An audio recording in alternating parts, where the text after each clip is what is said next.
You're watching 10 Tampa Bay. I'm Courtney Robinson. We're here with your 2022 primary elections update.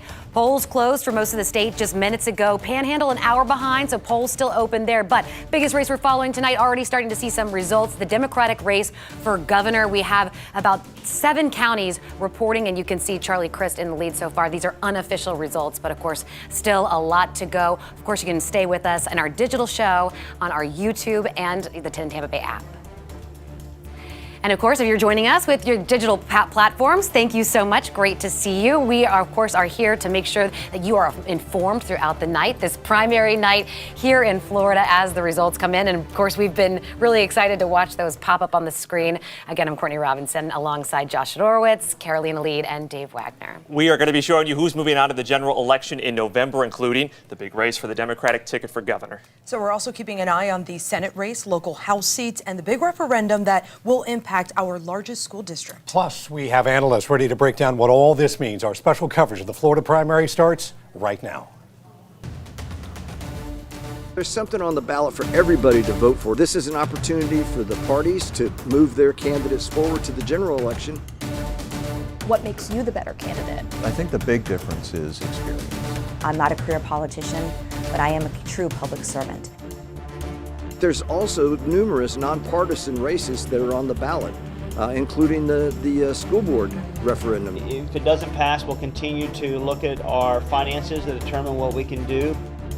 I think the only way we're going to have a voice is to vote. If things are going to affect all human beings, like everybody should be voting.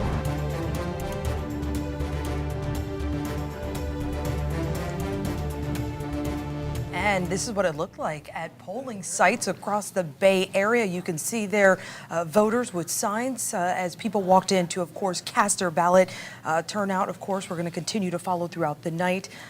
Again, we still have some time for those in the Panhandle. And polls closed for most of the state just minutes ago. And while it looks slow in some of the video that you're seeing, it really depended on the precinct where you were voting. I know at mine, there was a steady stream of voters going in all throughout the day. Yeah, mine as well. So, as I mentioned, the polls closed at 8 o'clock, of course, our time in the Panhandle because of the time difference that we see there. But we could start seeing results at any moment. So make sure you stick with us throughout the night. And as you just saw, we'll also be cutting into programming on 10 Tampa Bay to bring updates on TV as well. And I will be over on our decision desk. We'll be crunching all of the numbers here this evening because once those results do come in, our team is here. We're going to keep you updated. We will have more races as well that are scrolling. You see across the bottom of the screen already with numbers there. And then Dave, you've got experts in our studio you'll be talking with. Interesting group of people here. I'll be with our analysts tonight. We have former Tampa Mayor Bob Buckhorn, former St. Pete Mayor Rick Baker, and from Florida A&M University College of Law, Reginald Mitchell. And I'll be there with them tonight to get insight to tonight's primary. But let's start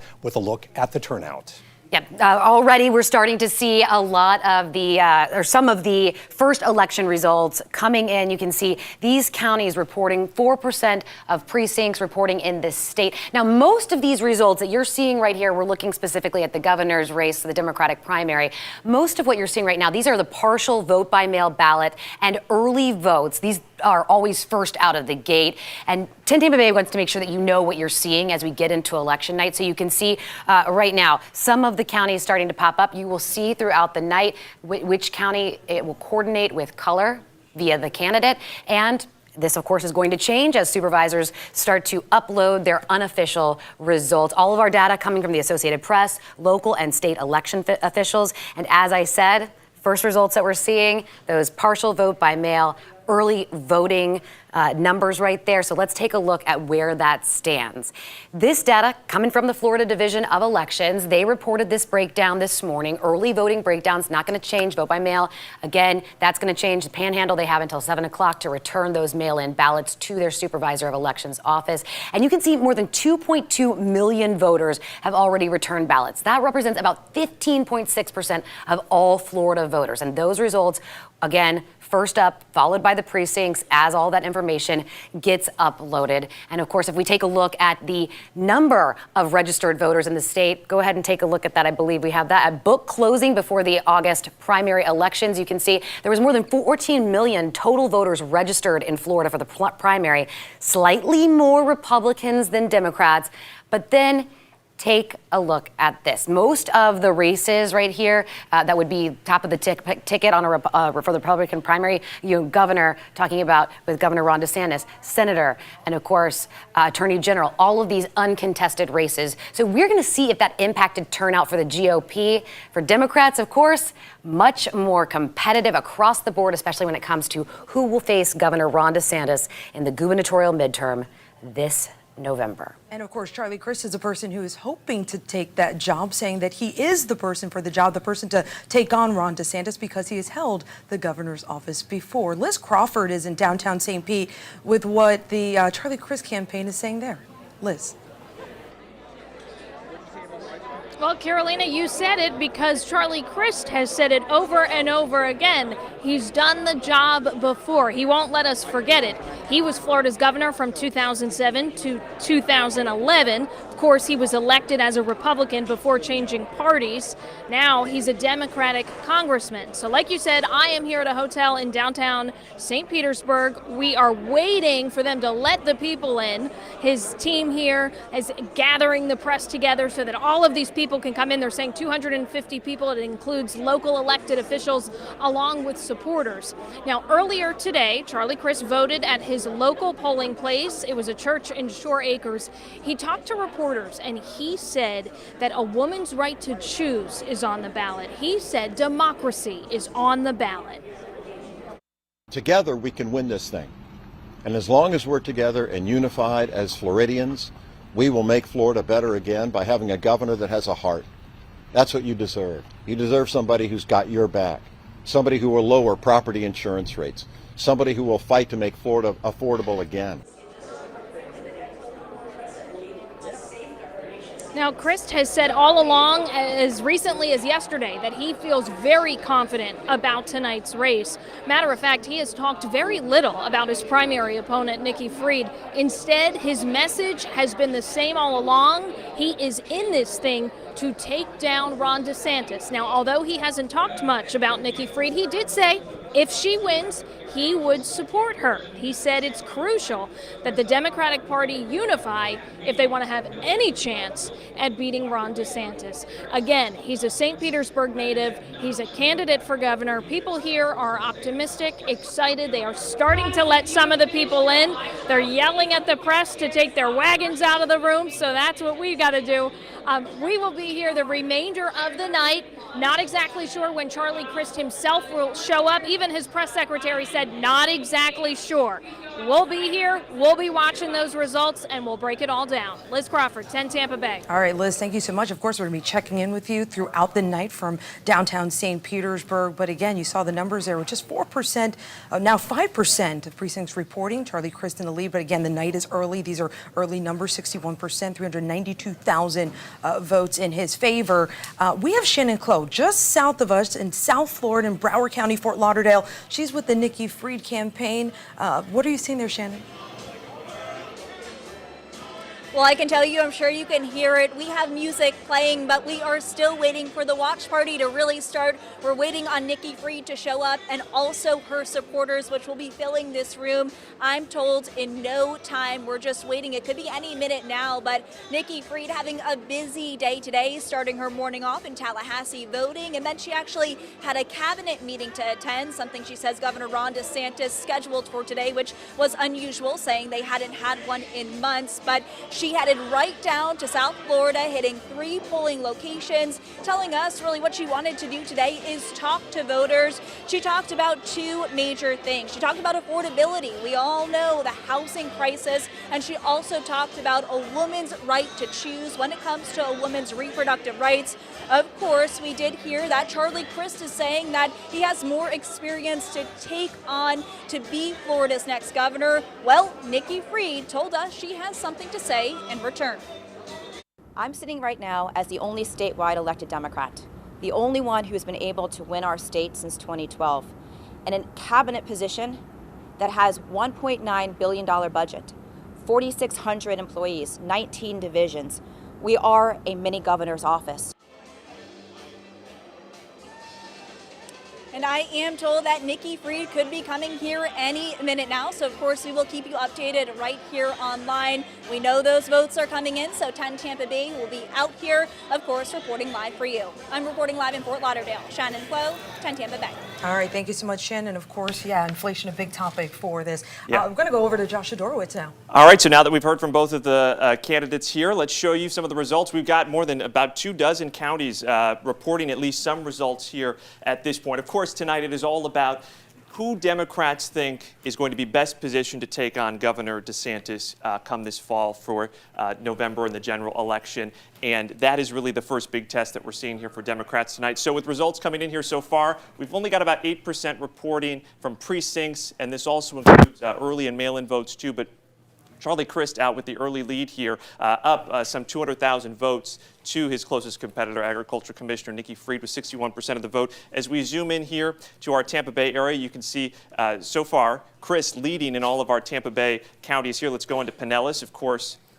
Congressman Charlie Crist, a representative here from St. Petersburg, taking a substantial lead here, at least with these initial numbers, 72-25. When you look at that, let's jump over the Bay to Hillsborough. Again, similar 63-32 here. You know, we've seen the polls here so far, and it has had Crist leading Fried for most of this year. There was an outlier that came out last week that the Fried camp was obviously very excited to talk about then. But it's been very close ever since here, so we're going to see exactly just how this shakes out tonight. It'll be very interesting to watch, and of course, more than just Florida here, watching how this race does pan out. Let's go back to you, Catalina Courtney. Yeah, no, there's national attention, obviously, on this. Of course, so many looking across the country to see who is going to go up against the governor. Governor Ron DeSantis, of course, and then also who will eventually go up against Senator Marco Rubio, who's been in that seat since 2010. We'll talk about that in a few moments, but we do want to get to another referendum that has been on the ballot in Hillsborough and Pasco County, talking about raising property taxes to then go to schools. Eric Glasser is live for us at the Teachers Association Union in Tampa, and how they were pushing so hard today. Eric, how are things right now? Well, Courtney, you would imagine that they would be pushing hard. After all, this is the teachers union here in Hillsborough County, and there are raises on the line that they have not seen in years. As you mentioned, there are two of these referenda on the ballot. One is here in Hillsborough County, a very similar one over in Pasco County. Now, the one in Pasco County that we've been looking at, that would raise the millage by up to 1%. The one here in Hillsborough County would be a full mill. That represents $1 for every $1,000 of value for a home. So, for example, $300,000 house, you're looking at $300 more in taxes per year. Both referenda would call for that tax to kick in next year, and both would last 4 years if voters passed them today. In Pasco County, that money would be used to increase, of course, salaries for teachers, support staff, bus drivers, everybody over there. Here in Hillsborough, 75% would go to increasing wages, and then the rest would go to electives that have suffered in recent years, like phys ed, music, the arts. Some of it would go to charter schools also. Hillsborough's superintendent, Addison Davis, said they absolutely needed this to remain competitive. Take a listen. I can't be more clear to this community that if we don't do something now, when we talk about achievement gap being exacerbated, if we're talking about more vacancies in education, it will occur. Because surrounding counties, as I talked about, all have a increased mill, and Polk County is going out for it next year, and Pasco is going out for it now. We will be the only community in the Tampa region that does not have an increased mill for compensation and salary packages. So we're starting now to see the results of this come in. Again, these are local races, so it shouldn't take long to count it. What were they up against in this? Well, a year or two ago, if you would have proposed this sort of referenda, it probably would have passed. It had, similarly, in years before that, but we are up against a very tight economy right now. Inflation, and both in Pasco County and here in Hillsborough County, where I am tonight, they recognize that that is an uphill climb, but they say they really hope voters came through here today, because if they don't, they are looking at bare bones budgets and competition, as you heard, with surrounding districts that have already passed this sort of millage increase and are offering higher wages, actually taking teachers and staff away from those school districts. So again, shouldn't take long for these numbers to come in. These are local races, not statewide races. And as soon as those numbers do come in, we'll of course be passing them along to you here and getting reaction from both Pasco and Hillsborough County to whatever the outcome was.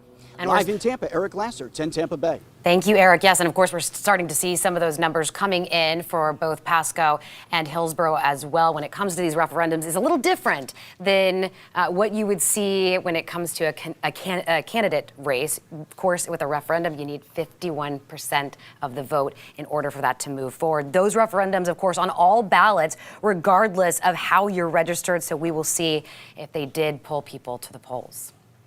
So we're going to head over to Angelina Salcido, who is keeping an eye on the congressional race.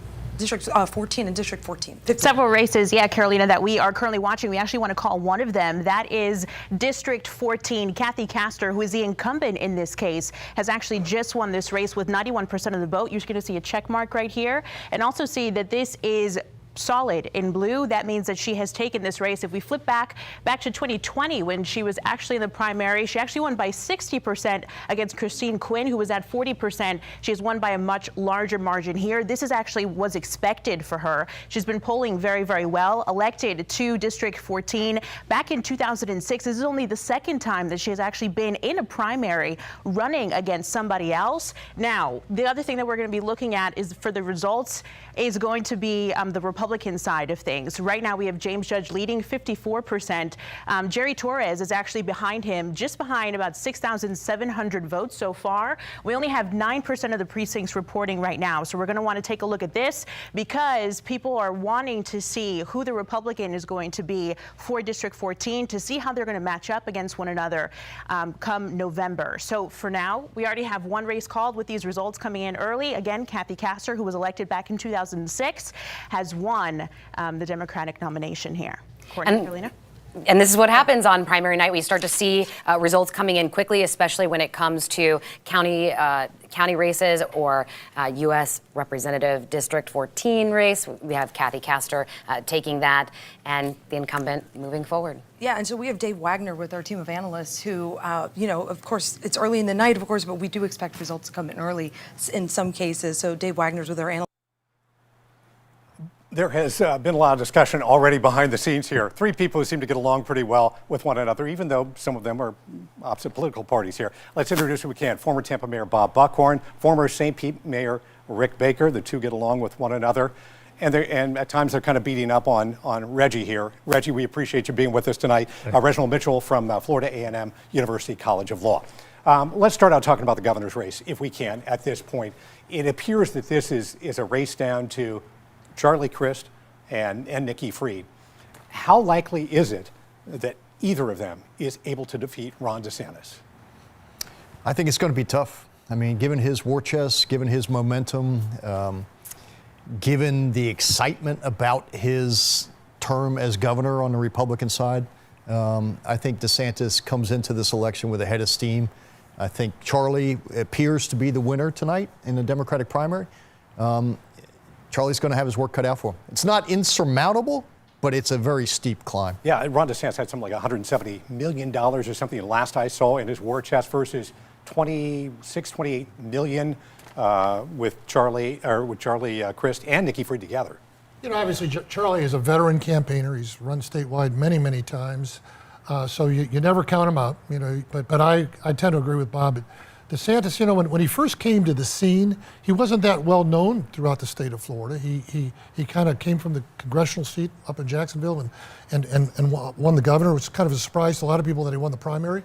And so there's some question about him, but I will tell you his performance over the last 4 years, working through the virus and COVID and all that, I think his leadership in that area and his leadership in many other areas in the state of Florida, I think he's got a lot of support out there. Reggie, I know you've looked at turnout in the past. What takes people to the polls and what keeps them away from the polls?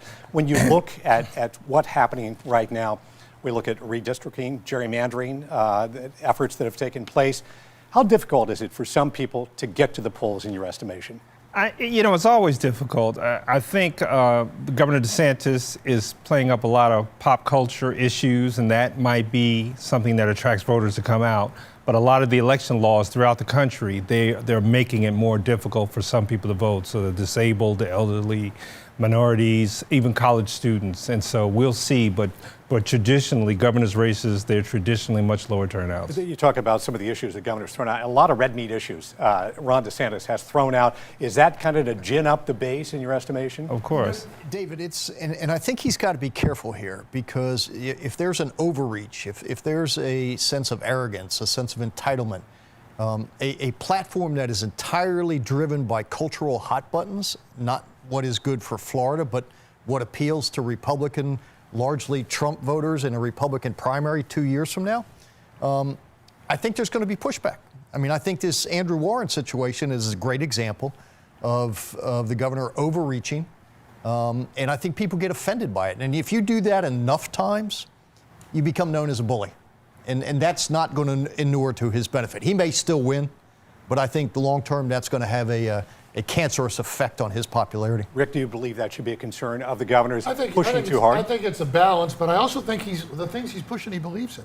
I don't think he's doing it just for politics. I think he believes in it. I believe he believes in election integrity. I think he believes that prosecutors ought to prosecute people, and I believe he believes in that the job he's done throughout the virus, and I really think if you look at the economy of state of Florida and how it's handled, while the rest of the states were going, New York and California, look at what's happened in the other states when they closed down. Florida did not, and was strong throughout that period of time. I think that's probably, I think most of this campaign, certainly the national campaign, is about the economy and the economic issues, and I think he has shown very, very well in that. I think he should be campaigning mostly on that. Reggie, on the other side, though, what about people concerned about abortion issues, women's right to health, right. And other issues like the so-called "Don't Say Gay" bill, as it's been called?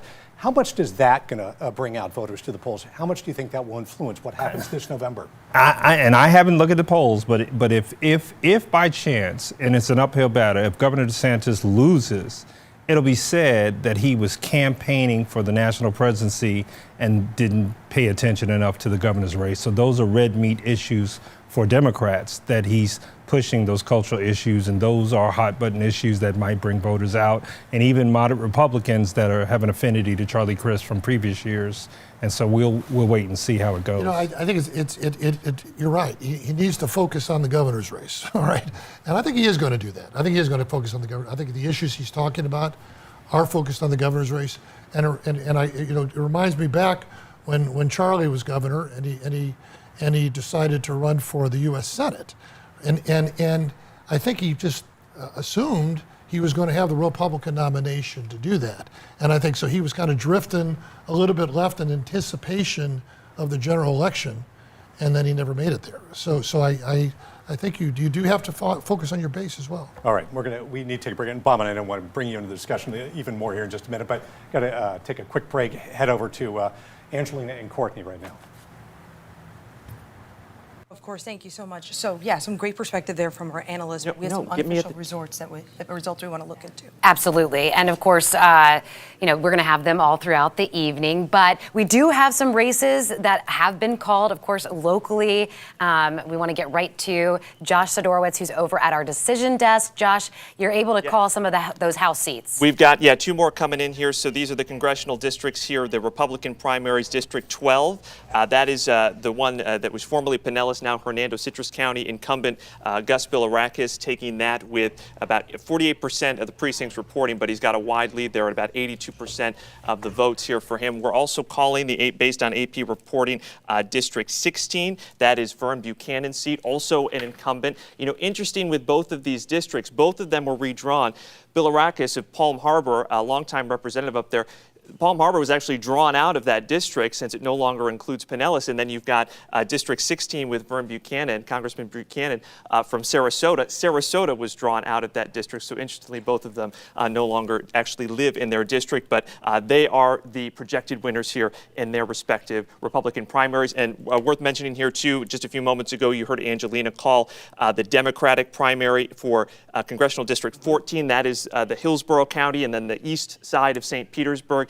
Incumbent Kathy Castor taking that race here tonight based on our AP projections. We'll send it back to you. And of course, still waiting in District 14 for that Republican primary as well to see who will face Kathy Castor come November. Again, we are following all of these races. A lot going on, both on the for the Democratic primary as well as the Republican primary. Another hot button issue. Senate race. Yeah, so we're going to head over to the Senate race and Val Demings. We've got Emerald Morrow, who is live right now in Orlando with the watch party there. She's been there throughout the day. What are you hearing? Well, we're still waiting for Val Demings to arrive. She hasn't gotten here yet, but one thing that I want to just say about this campaign overall, I would have to say that confidence is the name of the game tonight, because this campaign is very, very confident that they're going to easily defeat the other 3 Democrats that are on the ticket. Val Demings, she has been the front runner for the Democratic Party since day one. We see that in her fundraising numbers, and we also see this in the way that she is running her campaign. If you've had a chance to watch television, which I hope that all of you all have, if you look at the ads, you see that none of them really focus on the challengers who are on the ballot today. Most of them are all focusing on Marco Rubio. So she's already looking ahead to November, and that to me says that she has confidence that she is going to win tonight. But I want to talk about those other candidates that are on the ballot. You have Ricardo de la Fuente. He's a businessman who has run for Congress in a number of other states. You also have Brian Rush. He's actually from the Tampa Bay area. He is an attorney. And then there is also William Sanchez. He is also an attorney as well, and he's known for fighting Governor Ron DeSantis when it comes to Disney's Reedy Creek Special District status. So he got a little bit of recognition about that. But when it comes to this race, this is certainly one to watch, not just because of what's happening tonight, but because of what we expect to see in the future come November. And analysts say we've got to keep an eye on this race.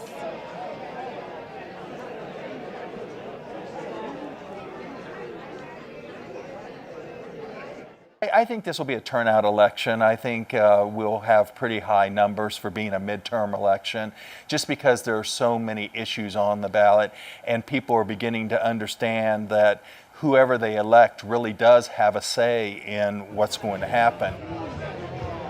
Now, Val Demings is, of course, hoping that she is going to be that person who has that say in what's going to happen for Floridians, and having really shaping the conversation around some really important issues that we're seeing across the country. We're talking about Roe versus Wade. We're talking about same-sex marriage. So those are some of the issues that are really going to be coming to the forefront that she's going to have to face should she take on Marco Rubio. Now, in terms of other issues and things that really stand out about her, of course, we know her law enforcement background is something that is very, very strong. She is running on that platform of her having a career in public service and being the police chief here in Orlando. Now, that is something, of course, that Republicans have attacked Democrats about, right? Like not being tough on crime, not being tough enough on crime. That is something that have really stood on. So Val Demings, she really counteracts all of that. So that is something that is definitely working in her favor. However, she will definitely still have to face a number of challenges if she takes on Rubio.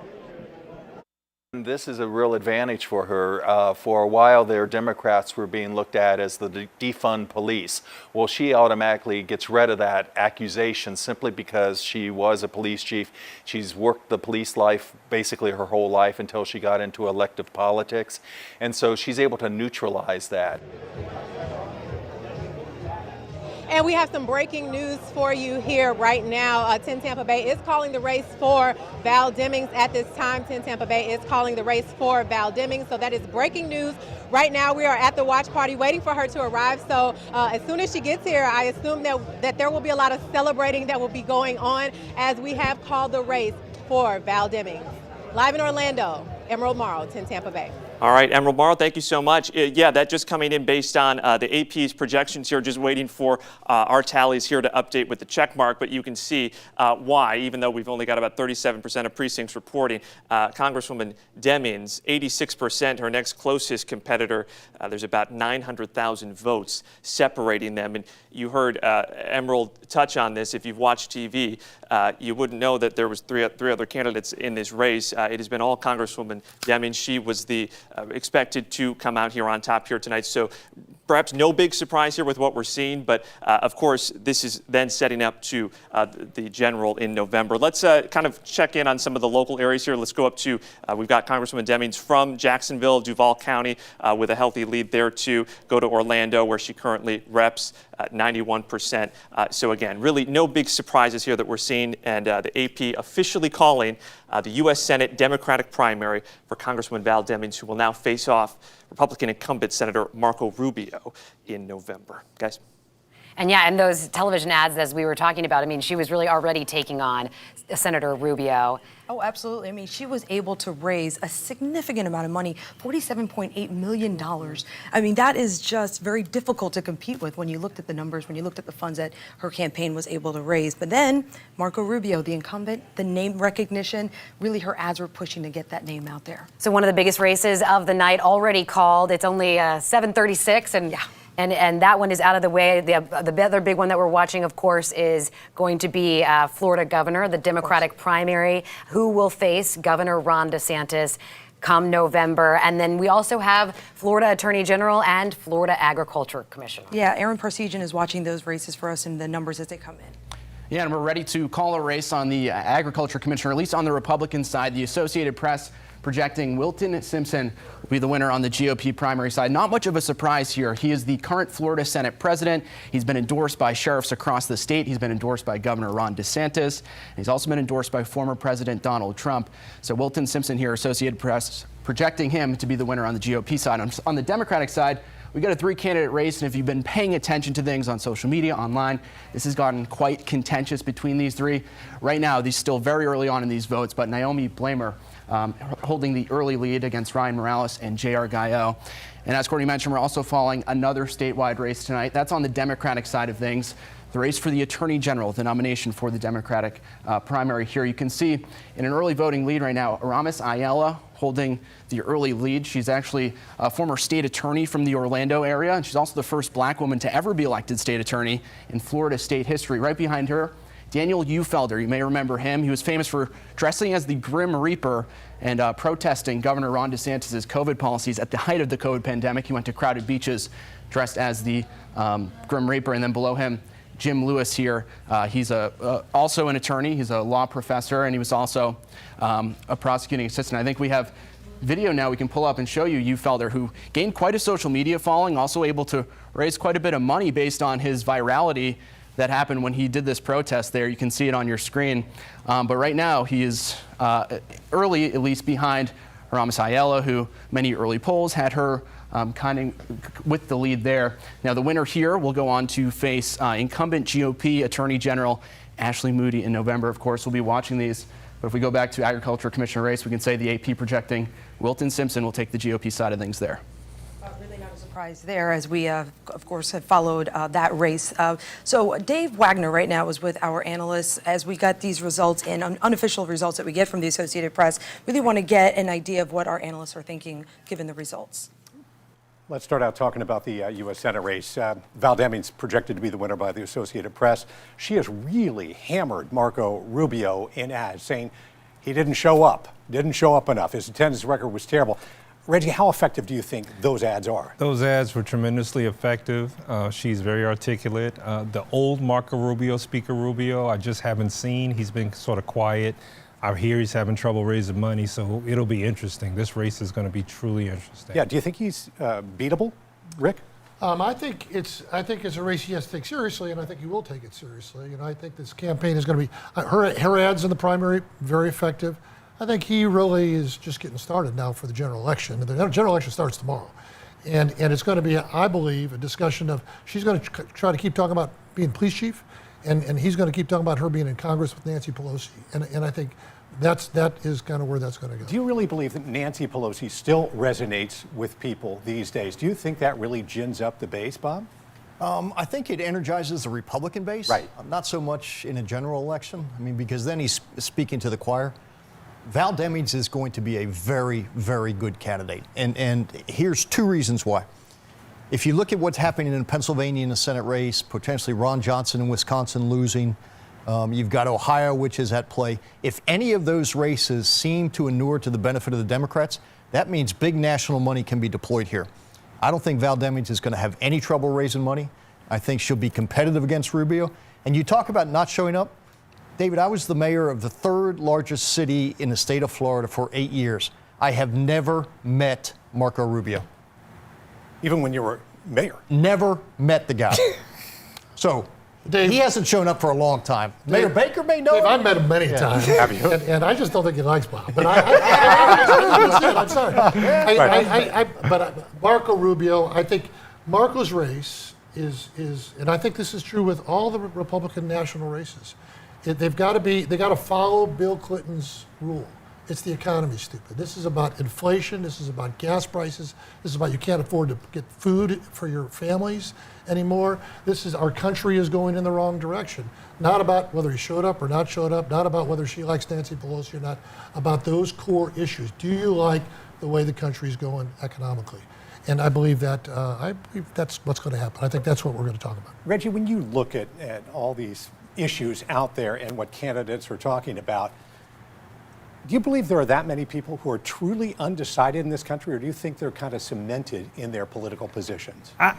Obviously, I think most people are cemented. There's always that few in the middle that claim they're undecided even up to Election Day, but call me jaded, I don't believe that as well. But so I think people pretty much have decided by now, and there's a very small sliver of people that are convincible at this point. But David, going to Reggie's point, that small sliver is Florida. And with issues like Roe versus Wade, energizing moderate Republican women to vote Democratic, which is exactly what happened 2 years ago in the presidential race, I think there are decisions and moments like that that can change the outcome of these elections. And I think Roe in particular is really one of those that's going to energize a lot of suburban, moderate Republican women to cross over and vote for Val Demings. I don't believe that. I just believe, I think most of the people that are going to be really energized by the Roe overturning are going to be people that are going to vote Democrat anyways. I think that's the vast majority that are energized by that. I think those suburban Republican women are worried about the fact they can't get food for their families, that they can't fill up their gas tank, that they say the inflation has eaten up everything they're trying to do.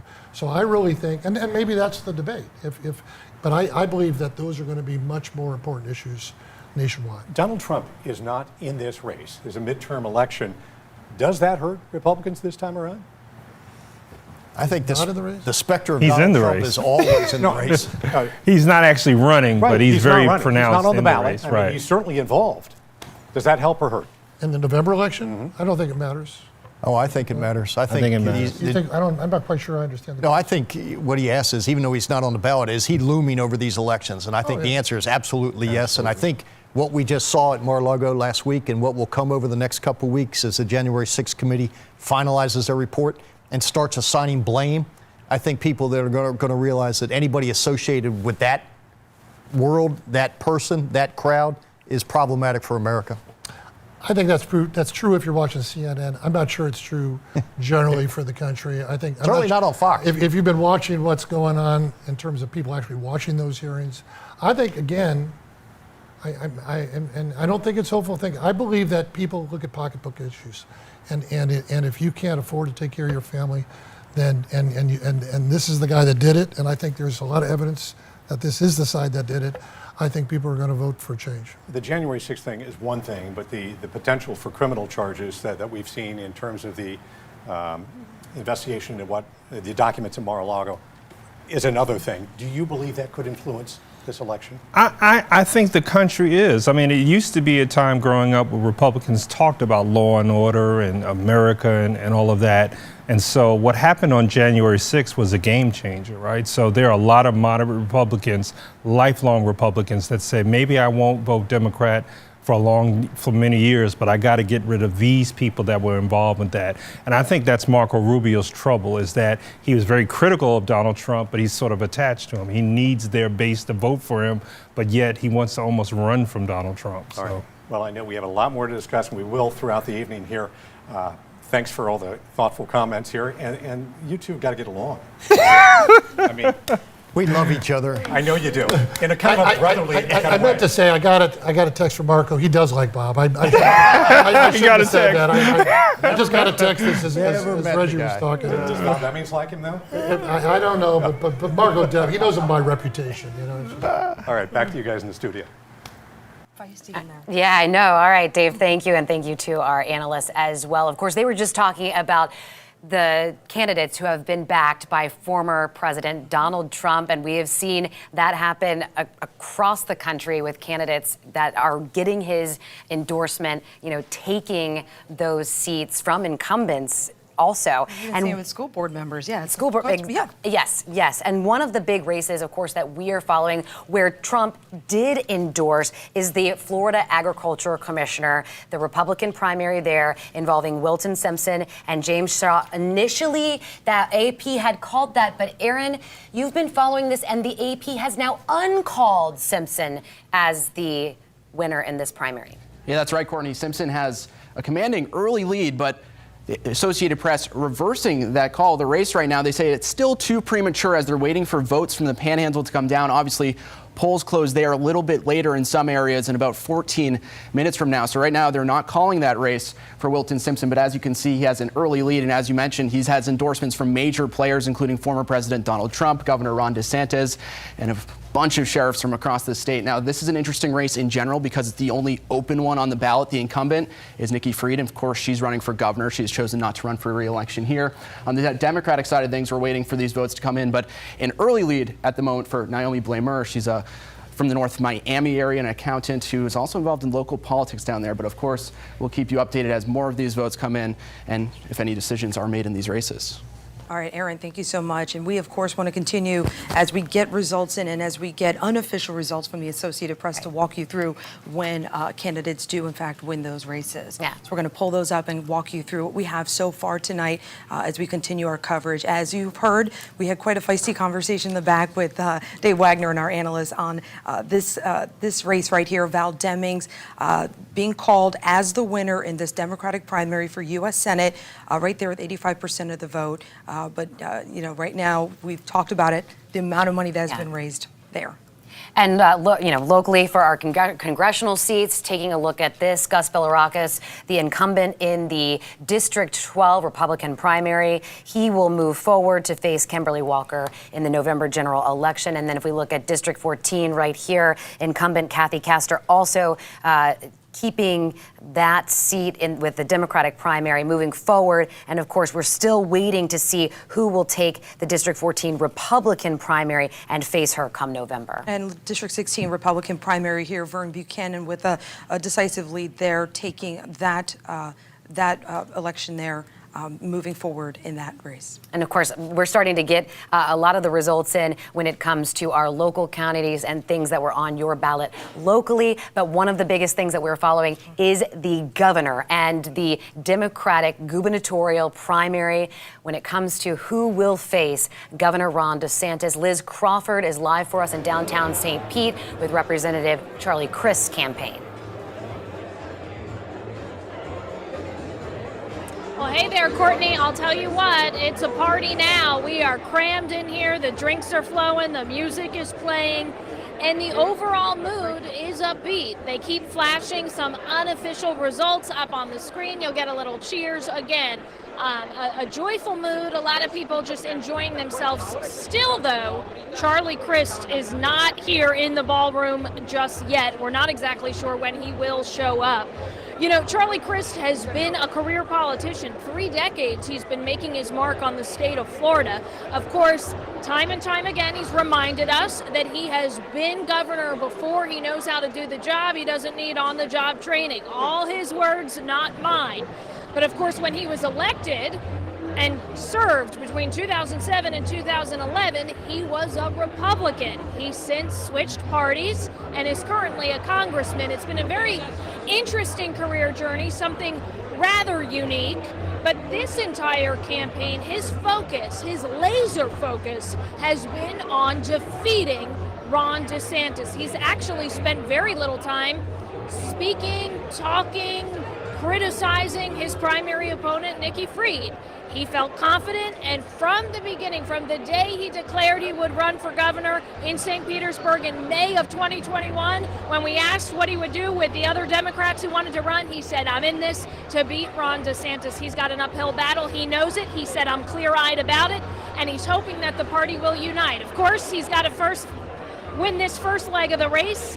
Our eyes are on those results. I'll update you on the mood, and when Charlie Crist is here, our camera will be rolling. All right, up next, we're going to head over to Fort Lauderdale. We have Shannon Clow, who is with the Nikki Fried watch party there. But right now, you can see the Charlie Crist with a lead of, about 300,000 votes. But it's still early in the sense of how many are reporting. And it was interesting when you watched the television ads where they kind of went at each other, but they mostly tried to say, I'm going to be the candidate who will defeat Governor Ron DeSantis come November. Again, Shannon Clow live for us in Fort Lauderdale at Nikki Fried's campaign watch party. Hey, Shannon. Well, Courtney and Carolina, yes, we have definitely heard Nikki Fried say that she wants to face Governor Ron DeSantis and she wants to be Florida's next elected governor. I'll tell you a little bit of a different mood than what Liz is seeing over there with Charlie Crist is we are not seeing any supporters in this room. You'll probably hear it. We have some music playing, but really that's about all we've been listening to for the past hour or two. No sign of Nikki Fried out here and no sign of any supporters coming in just yet. So we are told from her campaign team that she could be arriving any moment now, and I know those results are coming in, but despite those results, I do want to mention that Nikki Fried today has been all about getting to the polling locations, talking to the voters, and really urging everyone out there to vote. She is pushing everyone to get to those locations. I know she was in Wellington today with some of her family. They hit the polling location. She voted herself in Tallahassee this morning, so her biggest push today is talking to voters. We know she's talking about affordability with the housing crisis. She is talking about the woman's reproductive right to choose if they want to have an abortion. So we're listening to all these things that Nikki Fried is saying. We're seeing some of those results come in, but just too soon to say anything at the moment. Of course, we are watching those results, and we'll be out here the moment Nikki Fried does arrive. I'm live in Fort Lauderdale. Shannon Clow, 10 Tampa Bay. Of course, 50% of the state reporting, 50% of the precincts in the state reporting at this point, and the Panhandle getting ready to close their polls in a little less than 8 minutes now. So, of course, once that happens, things are going to start to roll very, very quickly. Yeah, we're going to check in with Joshua Dorowitz on the governor's race there.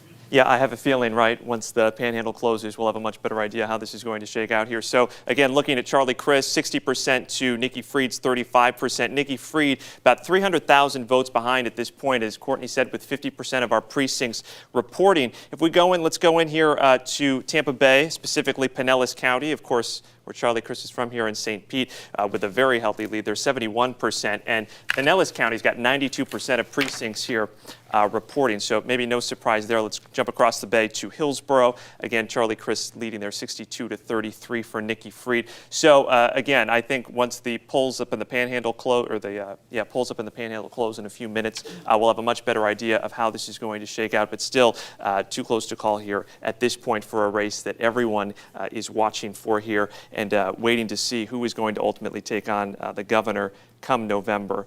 So as soon as we do get that result, as we've been doing here throughout the night, we've been letting you know once the AP does make those projections, projected winners here. And of course, you know, I mean, I was just adding up as Josh was talking the outstanding votes that we have that need to be tabulated across the state.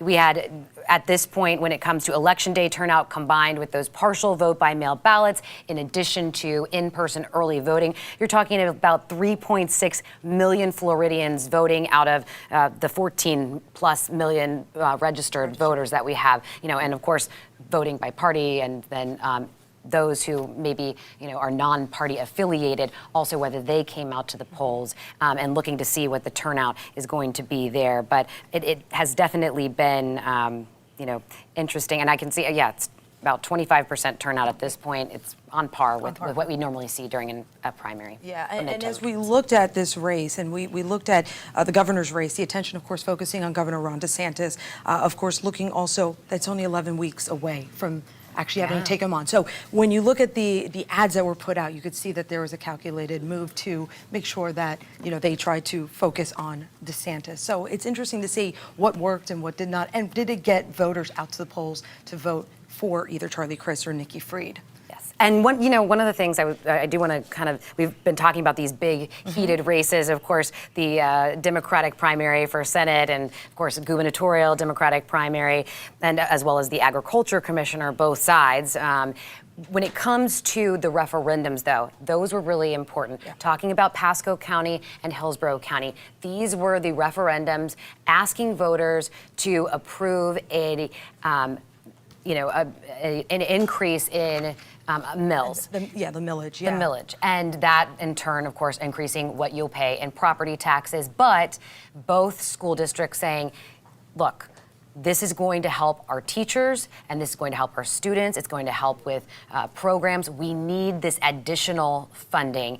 And the difficulty, of course, is homeowners who are looking at the property values going up and wondering, it could be several $100s depending on the value of your home when you look at the $1 compared to $1,000. So depending on what your home is worth, it could be quite a bit. So really asking voters, yes, we would like this money to help schools to get teachers and retain them, but voters asking, where's this money going? Can you all pull up the Hillsborough County one again?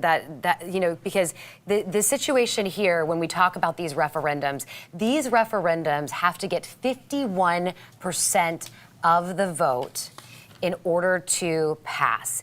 And right now, this on Hillsborough County, and I think Pasco as well, you can see this is so close. You only have 55% of precincts reporting, and you can see just how narrow that is. So will those precincts that return and the votes that come in, if, again, this is on every single ballot, will that edge it over to that 51%? Yeah, and if in Pasco County, when we saw it last, it was at 58%. I'm not sure what the reporting was on that. We were at Pasco County, definitely. 98% reporting. Pasco County, of course, looking there, hitting above the 51%. Yeah. And of course, we're going to be keeping an eye on those races throughout the evening. We're also going to be keeping an eye on our congressional districts as well. Angelina Salcido has been following District 13 as well as District 14. Those were the districts where we saw the boundaries change, and then we saw people dropping out of the race because they said, I don't want to, run in an area where I'm not going to represent my community. And so it really changed the dynamic of both the Democratic primary and the Republican primary as well. All right, let's send over to Angelina Salcido for that. Courtney and Carolina, a prime example of that is actually District 13. Take a look at the Democratic side. You're going to see Eric Lynn is actually running unopposed here. That's because two of the other candidates that were in this race that are state representatives actually ended up dropping out once the lines were redrawn here because they thought they didn't have a chance at actually taking the District 13 seat. If we take a look at what this used to look like back in 2020, you can see the difference here. Much smaller, also encompassed all of Pinellas here. Take a look at what it looks like now. You can see that it is chopped in half. Basically, 34th Street, South St. Pete, now moves to District 14. That also impacted the race, too. If we take a look at Charlie Crist here, he was running against Ana Paulina Luna. She's currently running right now. And she's actually, hold on one second, let's see. Okay, there we go. She's actually leading this race right here. We have 100% of the precincts reporting this race has still yet to be called, but she's leading with 44%.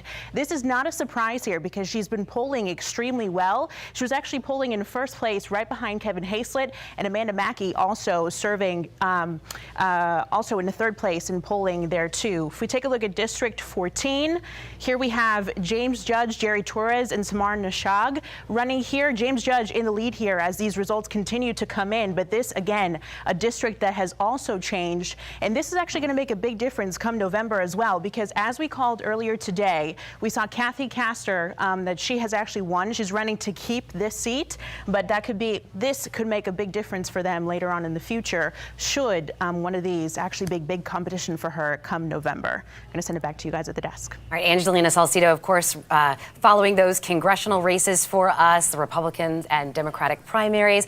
We are bringing you coverage here on our digital platforms across all, but we also have to keep our viewers who are watching on broadcast informed as well. So we're going to take a pause so that Courtney can go ahead and fill them in on what the results are so far tonight.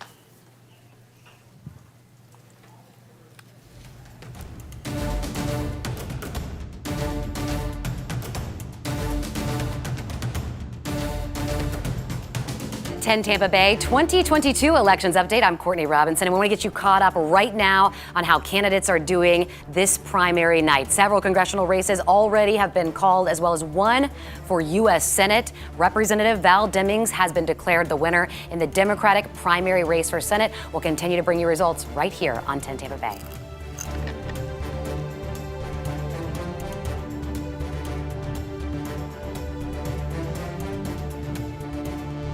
Now if you're watching us live here on our digital platform, we are moving back over. Thank you for bearing with us as we got our TV audience up to date. It is a definitely exciting night, that's for sure. Yes, I know. But you can see, as we just shared, U.S. Representative Val Demings taking the Senate Democratic primary. Not a huge surprise here, because look at her. That was fast. Ad buys. It was incredible how she flooded the airwaves. I mean, she really hammered Marco Rubio throughout this campaign, but her ad buys compared to her competition was just enormous. She's one of the top fundraisers in the country. I got to break in because the AP is now calling, Nicole, you're saying AP now calling this for Crist, correct? Okay, so we can tell you that in the Democratic primary race for governor, Representative Charlie Crist has been declared the winner, and of course, Crist will then move on to November 8th, facing off against Governor Ron DeSantis. Yeah, and that is the real uphill battle. Ron DeSantis has gone from a guy who, in some respects, kind of barely won the governorship by at least a narrow margin last time around. Yeah. Andrew Gillum, yeah. And now suddenly has this kind of groundswell of support behind him, both in the state and nationally as well. Let's take a look at the numbers. Josh Sidorowicz is able to break it down for us on our mapping system. Josh, how's it looking? Yep. All right. So we've got it updated here again, showing Crist is the projected winner here, 60% to 35%. So very healthy margin here. We just got some updated numbers coming in. So yeah, Nikki Fried down by 300,000. So again, the AP calling Charlie Crist the projected winner here. If you look out at the map as a whole here, and we look at, don't kind of mind this, we're looking at this county here, Alachua, and there's just only a few precincts, not even a 1% reporting here, so that's kind of throwing things off. But overall, you look at the map here, and it is Charlie Crist taking these counties here. Let's go to Pinellas County, St. Pete, where he's from. Yeah, 71% to Nikki Fried's 27%. Go up to Pasco County, 61-34. All right. We are going to go out now to the projected winner in the Democratic Senate primary, Val Demings, speaking now to a very excited room. Let's listen in. Look at you. What an honor it is for me to be here with you tonight and to share the stage with your and my Orange County Mayor. We thank you so much, each of you, for sending Jerry back to serve 4 more years. He loves Orange County. And by your vote tonight, you've demonstrated that you love him. And we just appreciate you. As I look into the eyes and the faces of every person, I really hope that I can look into the eyes and the faces of every person in this room tonight. We thank you. We don't take your support, your vote, for granted. It means the world to Jerry and me. It means the world to our family. I stand before you tonight as the Democratic nominee for the U.S. Senate.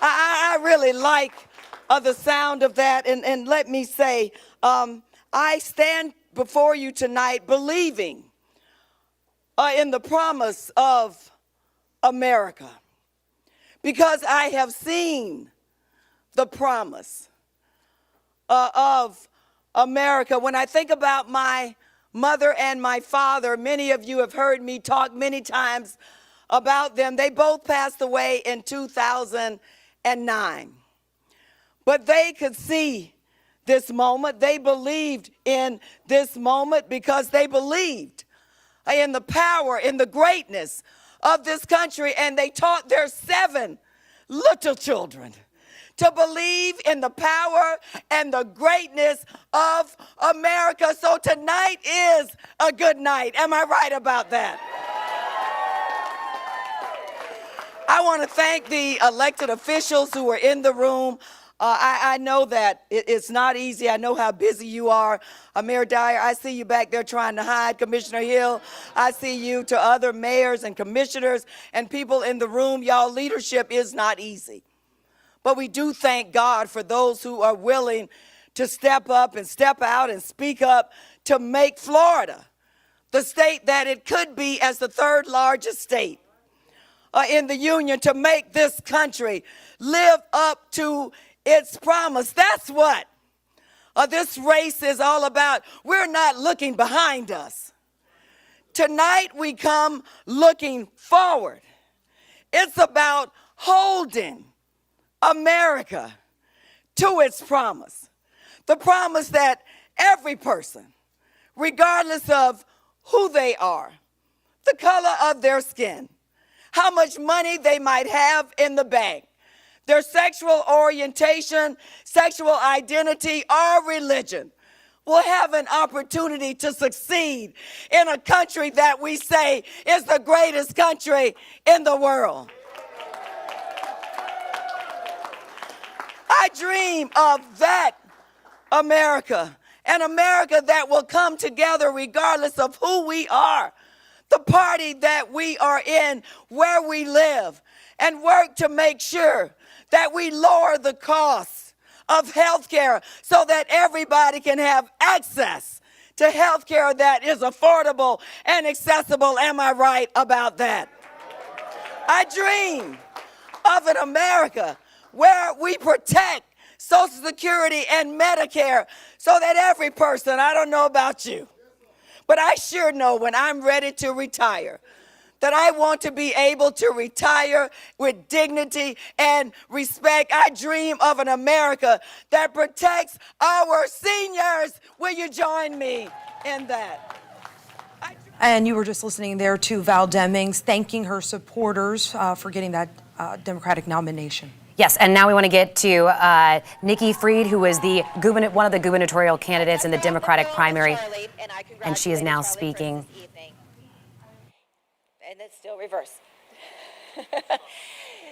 Look, we fought really hard in this campaign. Every single person that I met along this campaign trail, we gave them hope, we gave them inspiration. And I know that every little girl that I met on this campaign trail, every little girl, I gave them something to look up to, something to look forward to. And I know that we are not going to stop fighting. I have been a champion and a fighter for the people of our state my entire life. And while tonight did not go the way that we all hoped it had gone, I know that tonight is the start of a new chapter for the state of Florida, a new chapter for so many of the women that I've met on this campaign trail.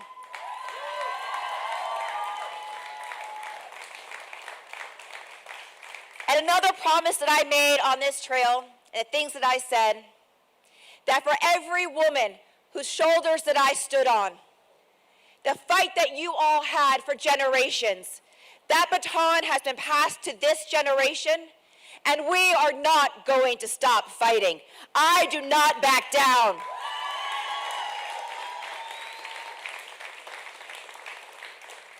And we are going to make sure that on the 2024 ballot, that we are going to have that right to privacy, that new constitutional amendment that I have been promising to people all over the state is going to happen.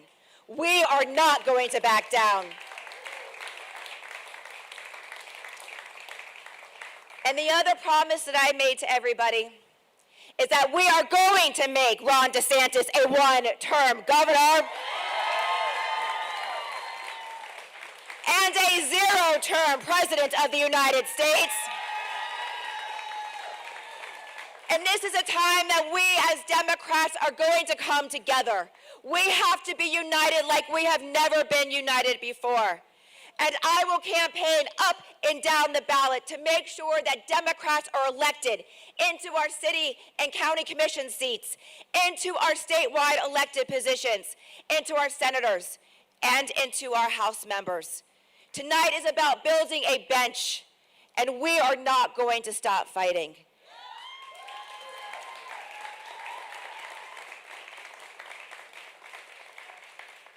So now I am asking every Democrat across the state of Florida, make sure that you are talking to your family. Make sure you're talking to your friends, because we understand that democracy is on the line in November. Democracy, everything that we have been fighting for. Every little girl who has left a country for tyranny, we have to keep fighting for. For every black entrepreneur that is up against a rigged system, we have to keep fighting for. For every teacher who wants to teach, we are going to keep fighting for you.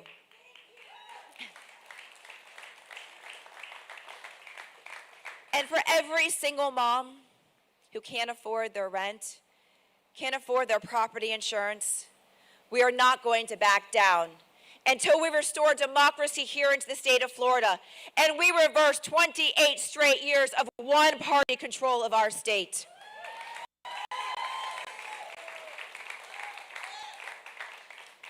So I have a couple of thank yous. First of all, to my family.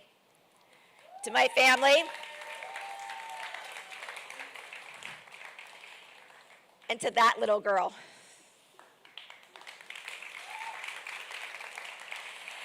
Every day I wake up and I fight for her. Every day I know that we have to build a better future for the next generation. And I also want to thank all of my staff that are here in this room.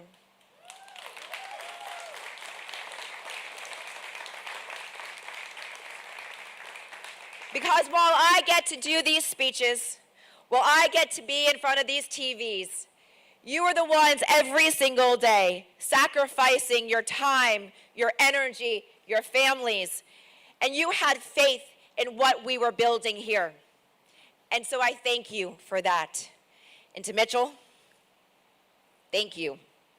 Thank you for passing the baton on to my generation. We are not going to let you down.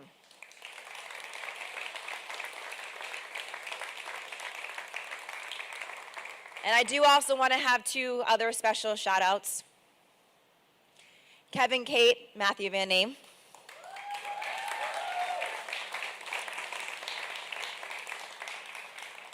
Kevin was with me in 2018, and we've never looked back. We have started this fight, and Matthew, you took a leap of faith, moved your family to Tallahassee to become my chief of staff. And then you left to become part of this campaign to help create this movement. Because that's what this is. This is a movement. And just like all the women that came before me and all the women that came after me, movements don't happen overnight. Change doesn't happen overnight. So we get up tomorrow and we continue the fight that we have started. And we continue to fight for the future of our state. So, to everybody who's here tonight, to all of my sorority sisters that are here, and another thank you to the Democratic Black Caucus.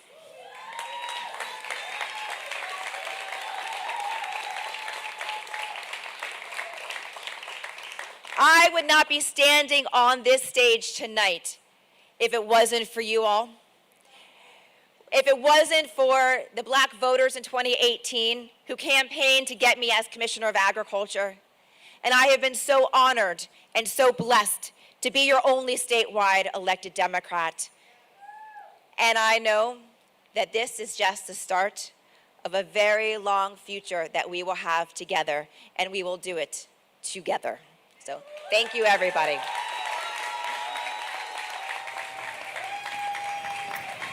And you were just listening there to Nikki Fried conceding the race. They're saying that she called Charlie Crist. Again, this is a Democratic primary for governor, saying that she, of course, is going to back the Democratic Party and wants to make Governor Ron DeSantis a one-term governor. And of course, we did see in the ads that both Crist and Fried ran through leading up to today, that while they slightly targeted each other, they really went after Governor DeSantis. So, okay, we have Charlie Crist, the projected winner in the Democratic primary, going on in November to face Governor Ron DeSantis. We have Representative Val Demings, the projected winner in the U.S. Senate Democratic primary, going on to face U.S. Senator Marco Rubio in November, been in office since 2010. We want to get with Dave Wagner and our analysts, because what does this mean for these Republican incumbents as they are getting ready to face Crist and Demings? Right. We just heard from Nikki Fried there, and she would have been a very different candidate against Governor DeSantis. She's perhaps a more fiery person.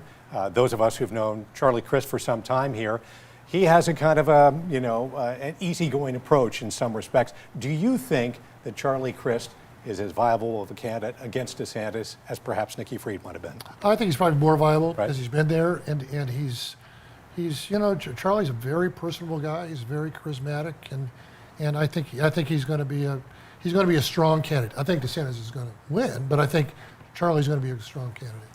What do you think, Bob? Yeah, I would agree with Mayor Baker. I think Charlie, people like Charlie Crist, and it's hard to make things stick to him because we know where he's been, we know what he was, we know the positions he's taken, but yet it doesn't seem to matter. And I think Charlie will run a competitive race.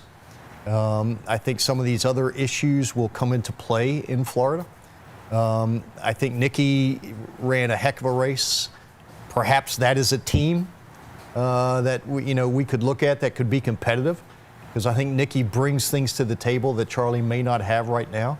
And so I think Charlie will be competitive, but this is it's a difficult state with the amount of money that Ron DeSantis has and the head of steam that he's got moving forward for any Democrat to be competitive. More than $100 billion is worth. That's a lot of money. Right. I mean, but how does a guy who is a gentleman stack up against what might consider kind of a bully type candidate out there that pulls no punches? Ron DeSantis pulls no punches. I don't know if I'd call him a bully. I think he's a strong candidate, and he's passionate in his beliefs, but I think he's Let me interrupt you for just a second because Charlie Crist is talking right now, so let's listen in to Charlie Crist. So tonight the people of Florida clearly sent a message. They want a governor who cares about them, to solve real problems, who preserves our freedom, not a bully who divides us and takes our freedom away. I am so proud to have earned the support for the Democratic nomination to be the next governor of the state of Florida.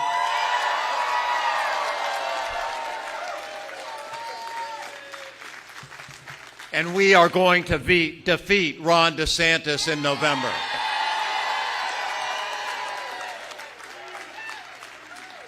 And we got a great ticket. Tonight Floridians nominated Val Demings to be the first.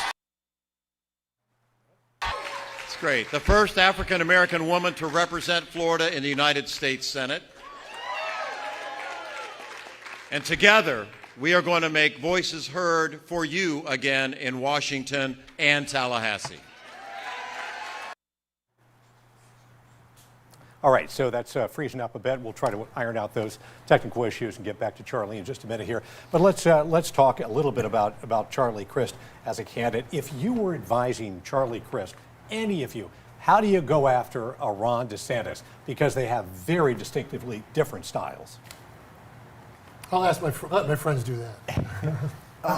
I think you're starting to see Charlie do it now. I think you go after him on his willingness and his desire to divide us and not unite us, to pick on those folks in this state that are perhaps disenfranchised, be you gay, be you people of color, be you folks that are woke, whatever woke means. Those are the kinds of issues that DeSantis is focusing on, and it's not to the benefit of Floridians in any way, shape, or form. It is merely checking boxes on his road to Iowa and New Hampshire. Yeah, I mean, the goal obviously for Charlie Crist is to mobilize people toward the polls. How does Charlie Crist do that? Who will get out there who perhaps, feel so strongly that they do not want Ron DeSantis in office for another 4 years? He's got to stick to the issues. I think Ron DeSantis has opened the door to a lot of political issues that Charlie Crist can capitalize on. Charlie Crist, even when he was Republican governor, did a lot of things process-wise or policy-wise that even Democrats favor. Now that he's a Democrat, Republicans will still feel the same way about him. So he's got to stick to the issues. DeSantis has sort of the reputation of being a bully, right? And in some cases, that's an advantage. When he was running, he can turn that into a disadvantage as the bully that he's going to conquer. I want to ask you about Val Demings because you know her personally. Right. Describe what she's like and what she brings as a candidate. What is her X factor? Well, she's star power. She's articulate. She's got a great story as a police chief. She's from a family of royalty in politics with her husband, the mayor of Orange County. And so she was an impeachment manager. You see her. She's very passionate and articulate. So I think she brings a lot of pluses to that position. I think she's going to give Marco Rubio a run for his money. You know, I think going back to the governor's race, I think DeSantis needs to focus on what he's been able to, his record for the state of Florida. And really the economic record. I'm going to put you on hold for 1 second here. Sorry. Is this just me you're doing? No, Charlie Crist is speaking though. So let's go back to him, and I think we have that signal now. Together, we will restore our precious freedoms that Ron DeSantis is taking away. On day one of my administration, I will sign an executive order protecting a woman's right to choose.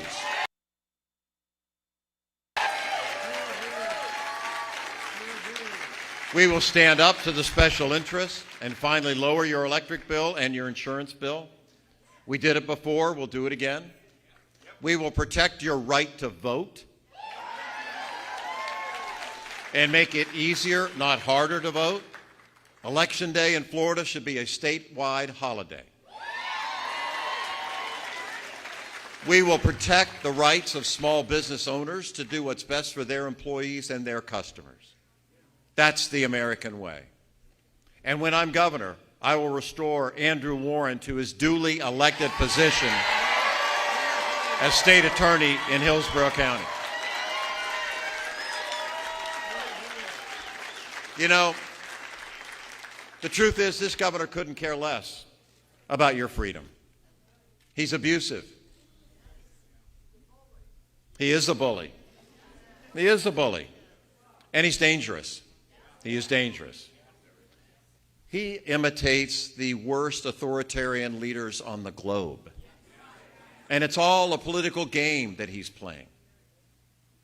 He wants to appeal to the extremists across the nation as he seeks the Republican nomination for governor in 2024. He won't condemn hate or extremism, like the Nazis running around our state waving his flags and spreading anti-Semitic hate. Are you kidding me? And he stays silent when his own lieutenant governor calls for Cuban migrants to be bussed out of our Florida. Unbelievable. Guys, this is simple. Governor DeSantis only cares about the White House. He doesn't care about your house.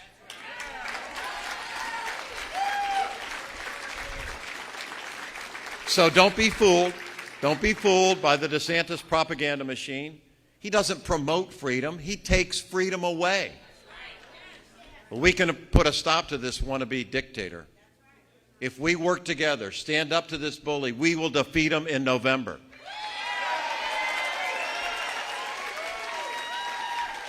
And this is true. This is true. We welcome Democrats, independents, and Republicans to join us in this fight. Everyone who wants to protect freedom and protect democracy, who is tired of getting screwed by powerful special interests, we need your help. Together, we'll restore decency and civility to the government of the state of Florida. I try to live by the golden rule. It is my North Star. Everyone should be treated the way you would like to be treated. And I pledge this to every Floridian. I will listen to you. I will respect you. And my door will always be open to you because you're my boss. the people. A great president once said that our government should be of the people, by the people, and for the people. I believe that in my heart and soul. The people are the boss. Since May of 21, we've been at this for a while. We've been building a campaign for all Floridians, and we need your help to pull this off. Together we can make history, and we will shock the world. But this is a unique moment in time. This is a special night. What happened here was not a mistake. And what happens November 8th won't be a mistake either.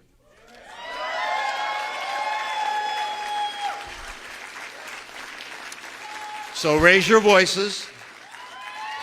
Let's work like hell. Let's fight for actual freedom. And let's bring our beautiful state back together. God bless you and God bless Florida. Thank you so much. Thank you.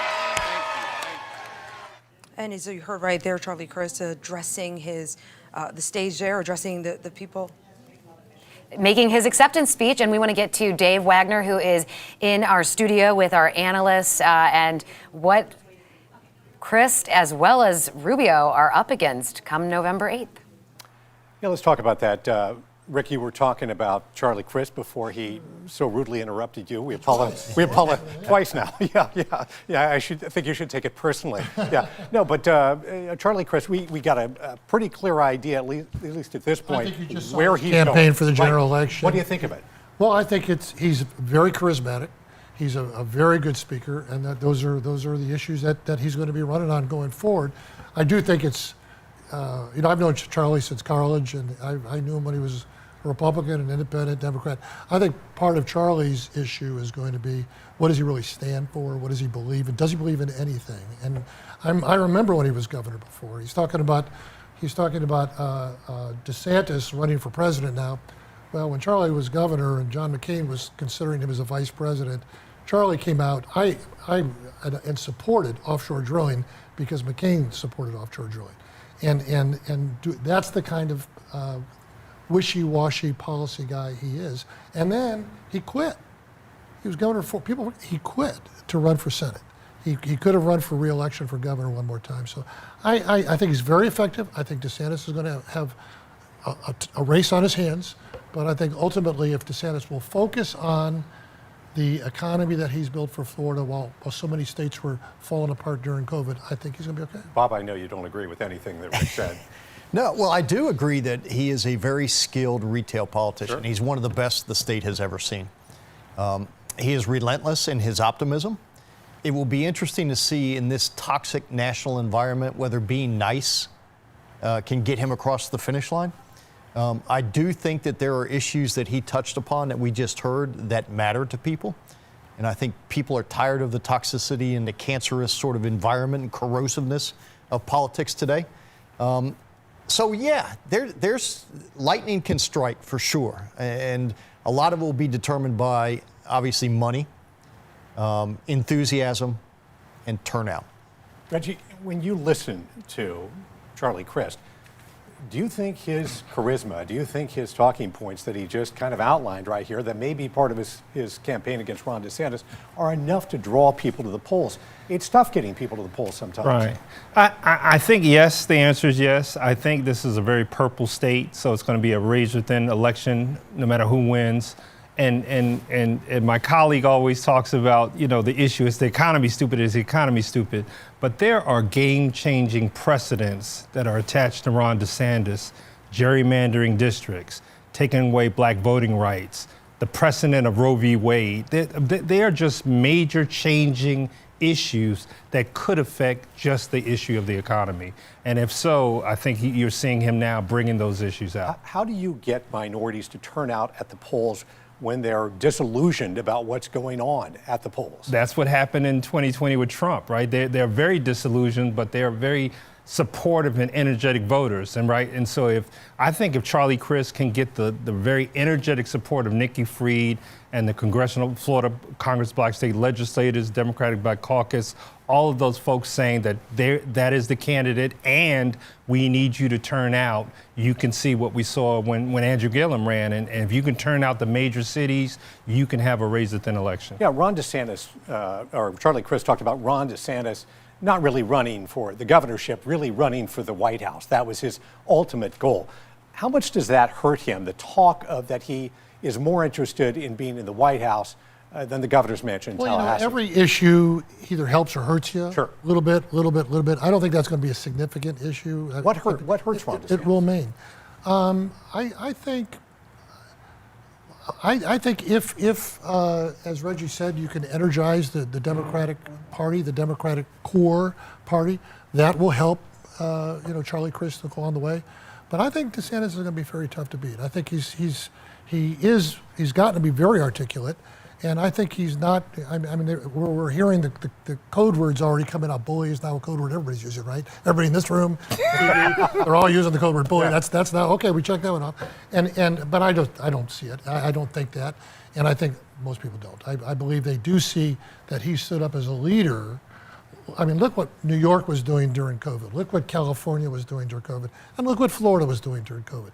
I think that kind of leadership and what it's done for us economically has been a good thing. A lot of people died in the state of Florida due to COVID, They too. did. A lot of people died all over the country. They did, but the governor, you can't exactly say, look, we got away unscathed, we opened up. Nobody got unscathed from COVID. Nobody did.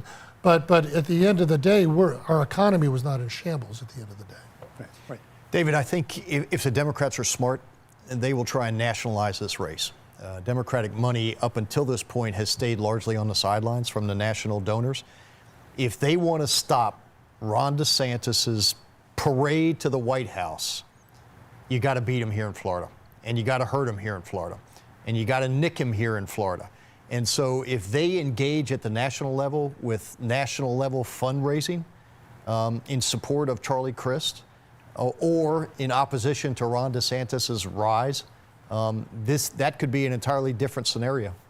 Donald Trump could hurt him as well if he chose to. I'm selling tickets to that show when Donald Trump turns on Ron DeSantis, and like the mafia, when you make somebody, you don't expect disloyalty. All right. Back to you guys in the studio. All right, Dave, thank you so much. So we're going to walk you through just some of the results that we're getting in here tonight. We're going to go through some of our districts. I'm going to start with the Republican primary. Okay, we'll get right to that one, District 15. Okay, I'm going to but first, let's start with District 9 because it's 8:32 and we are starting to see a lot of these races get called. This one just came in. So we got Scotty Moore taking that race. Again, unofficial results from the Associated Press, right there, 56%. And then we're going to head over to District 11. In the Republican primary, there you see incumbent Daniel Webster, the projected winner in this race. But it was a very, very close race between him and Laura Loomer. He will go on to face Shantae Munns in the general election. And a decisive win here, District 12, Gus Bilirakis taking 81% of the vote there. District 13. The Republican primary here, we can tell you now, Anna Paulina Luna has been called as the projected winner in the Republican primary. This is the seat left vacant by Charlie Crist, and she will face Eric Lynn, the Democrat who ran unopposed in November. All right, now we're going to look at District 14. So tight here. That's a tight one. This one we're not calling just yet. District 14, James Judd in the lead right there with 53%. Right there you see 20,000 votes, 20,121. Jerry Torres coming in right there, 30%, 11,155. So tight race. I mean, still time there. And of course, going on to face the incumbent Kathy Castor in that race as well. And moving on to District 15, the Republican primary, we just got this one. You might have heard them talking about this. Laurel Lee, the projected winner here. She, of course, just wrapping up her service as the Secretary of State under Governor Ron DeSantis. This was the seat left open by Scott Franklin, who is now running for District 18. And as you see here, we're still waiting on the final result here for the Democratic primary for District 15. Cohen in the lead there with 33%, so we're still waiting to see who's going to take on Laura Lee. And District 16, no surprise right here, incumbent for Vern Buchanan, maintaining his seat in this Republican primary, but he will face Jan Schneider in the general election in November. And this result right here coming in not too long ago, District 18, we've got Scott Franklin taking that. Right now he represents District 15, so And then, and then Panhandle, looking up north. Of course, Matt One. Gaetz here Yeah, in Matt this, and this is the reason we're watching this race. Matt Gaetz, of course, a firecracker, making a lot of headlines, staunch Trump supporter, and so we're watching to see how this goes. He, of course, has a clear lead in the race for District 1 to return to Washington. Now we want to bring in Aaron Parsegian because we do have another race that we can call when it comes to the Agricultural Commissioner. Yeah, Courtney, they were waiting for some of the votes from the Panhandle to come down, and now they can call the race here in the Republican primary for Agricultural Commissioner for Wilton Simpson. One of the biggest names on the ballot, actually. He's the current Florida Senate president. He's also a longtime egg farmer from the Zephyr Hills area. He was going up against James Shaw. You can see a commanding lead here early, enough to project the race, 30-point difference. You can see the map here. This is green's not just only where they got votes. That's everywhere Wilton Simpson's leading, and that's everywhere votes have been tallied thus far. Now, who he will face in November, that's still up in the air at this moment. This is an open race here, and we're taking a look at three candidates right now vying for the Democratic nomination. You can see right there, Naomi Blamur. She's actually from the North Miami area. She's involved in local government down there. She's leading right now, but still too early to call on the Democratic side of things. Another statewide race we are watching is the Democratic primary for the Attorney General nominee. Whoever wins this will go up against GOP incumbent Ashley Moody. You can see here, kind of spread out, but leading right now, Aramis Ayala. She's a former state attorney from the Orlando area. She's actually the first black woman ever elected state attorney in Florida history. And behind her is Daniel Ufelder and Jim Lewis, both attorneys as well. But right now having more than 200,000 votes behind Ayala. You can see here, if we zoom in the Tampa Bay area, though, interesting enough, Ufelder leading Pinellas County. That's one of the only counties he's leading. The other one up in the Panhandle, where he's actually from. But of course, we'll continue following both these statewide races and bring you the updates as we get them.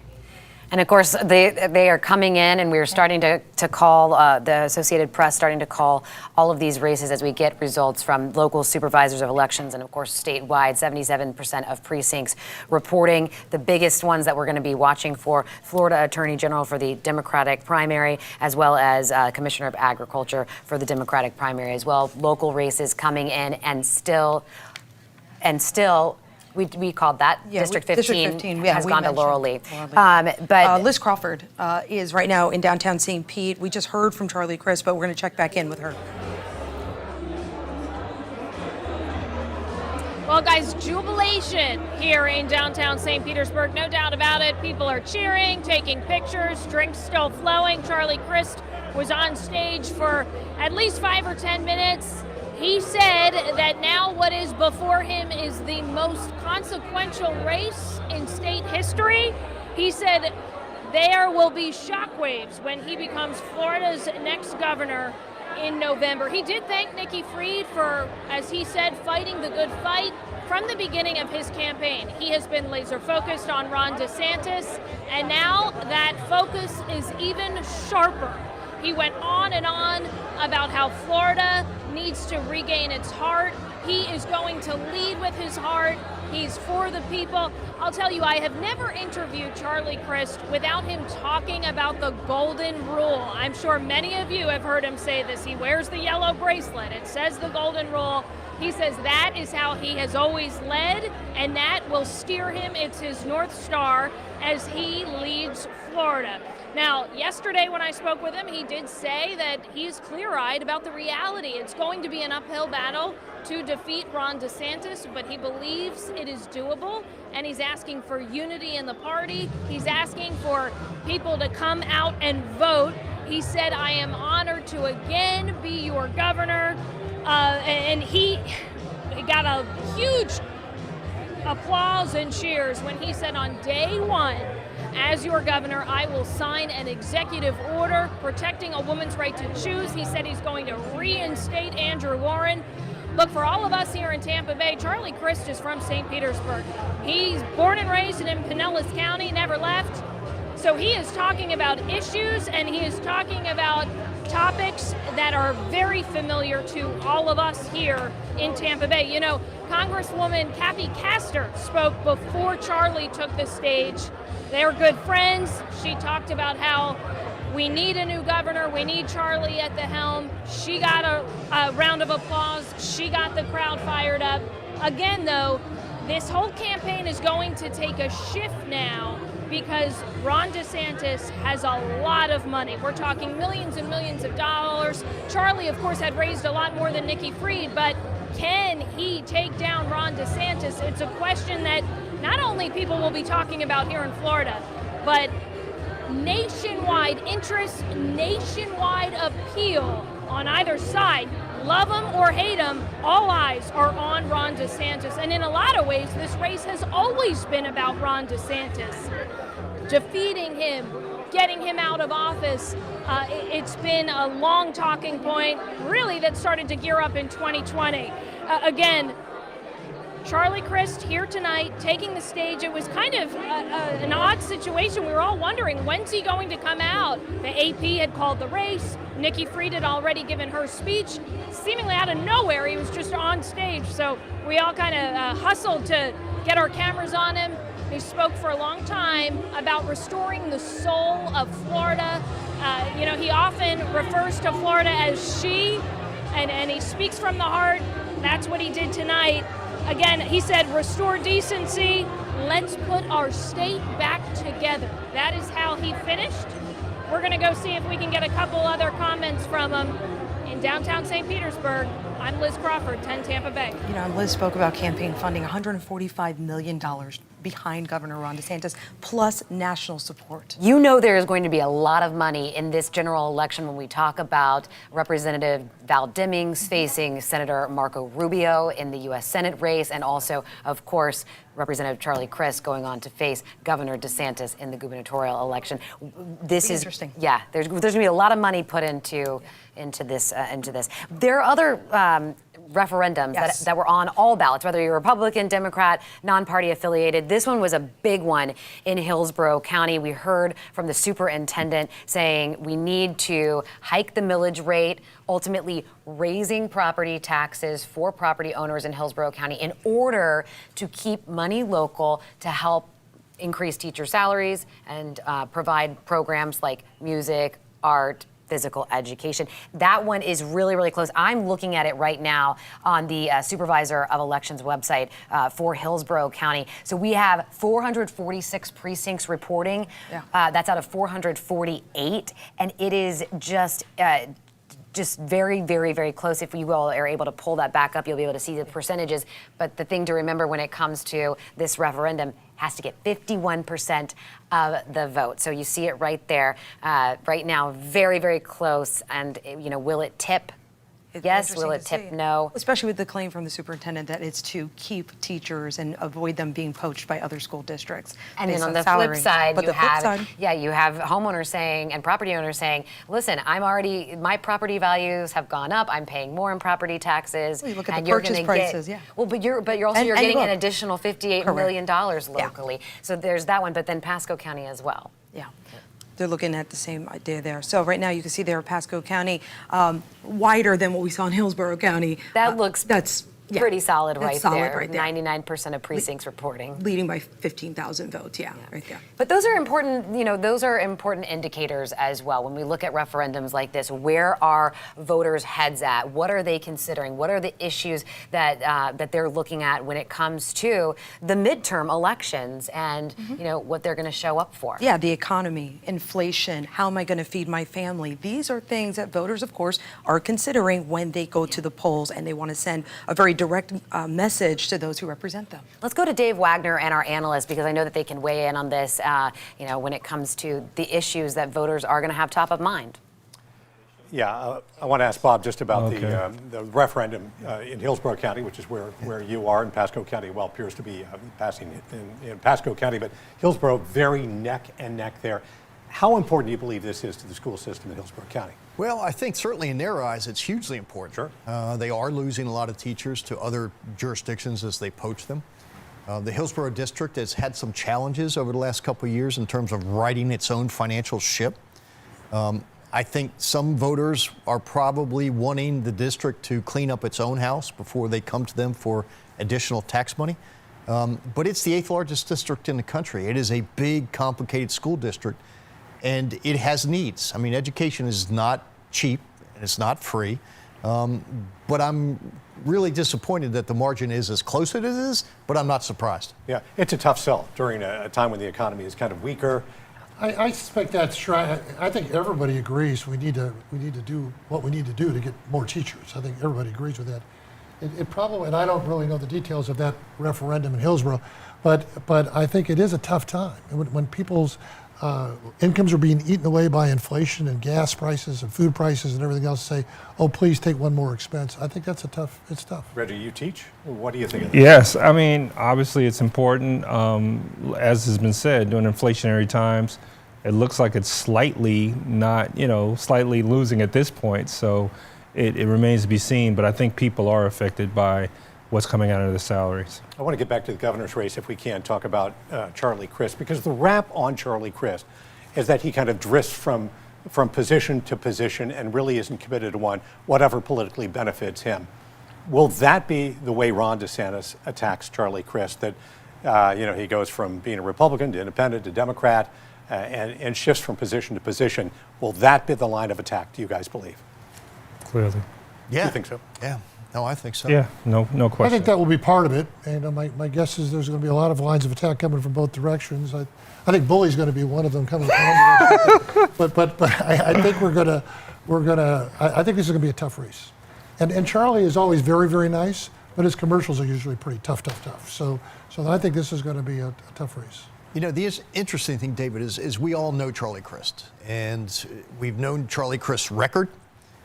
For all of its highs and its lows and its lefts and its rights.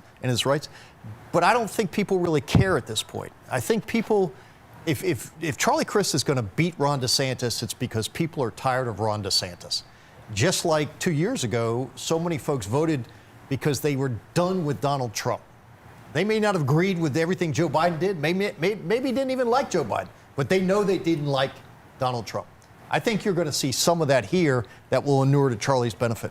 Do you think people will simply take Ron DeSantis and say, he's Trump Jr. or Trump Light or Trump, he's the next version of Trump? Well, first of all, Ron DeSantis is his own person, and he's very articulate, and he's very, I think, passionate about his beliefs and passionate about leading the state. And he's got a record. Now, everybody's got a record, and people will criticize it from one side, but I think for the most part, people are going to look at that record in the state of Florida, what he's done, what he's done in the schools, what he's done in education in general, what he's done for the economy in the state of Florida, and how he managed COVID. And I think he'll be happy to talk about that. We have talked a little bit about Ron DeSantis' war chest. Reggie, I know you're concerned about the dark money that comes into this campaign and all campaigns and that influence on the election. Right.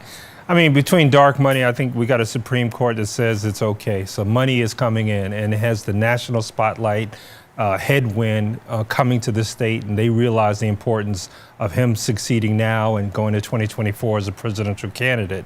But he's done a lot of things to take other rights away that has me even more concerned than the money. Like right? what? I mean, yeah, again, a federal judge has said that the Senate Bill 90, with the Florida election law now, does disenfranchise black voters, does make it more difficult for college students, does make it harder for disabled folks to vote. And they turned it down. Now, do they have the votes in the 11th Circuit Court of Appeals to overturn that federal judge? Yes, they do. And we know what's going to happen at the U.S. Supreme Court level. But it's those kinds of things that are happening. Never before in my lifetime since the 60s do I see the kinds of things going on for African-American voters and Hispanic voters and other college students. We thought that was well settled. They made it more difficult for college students to register to vote.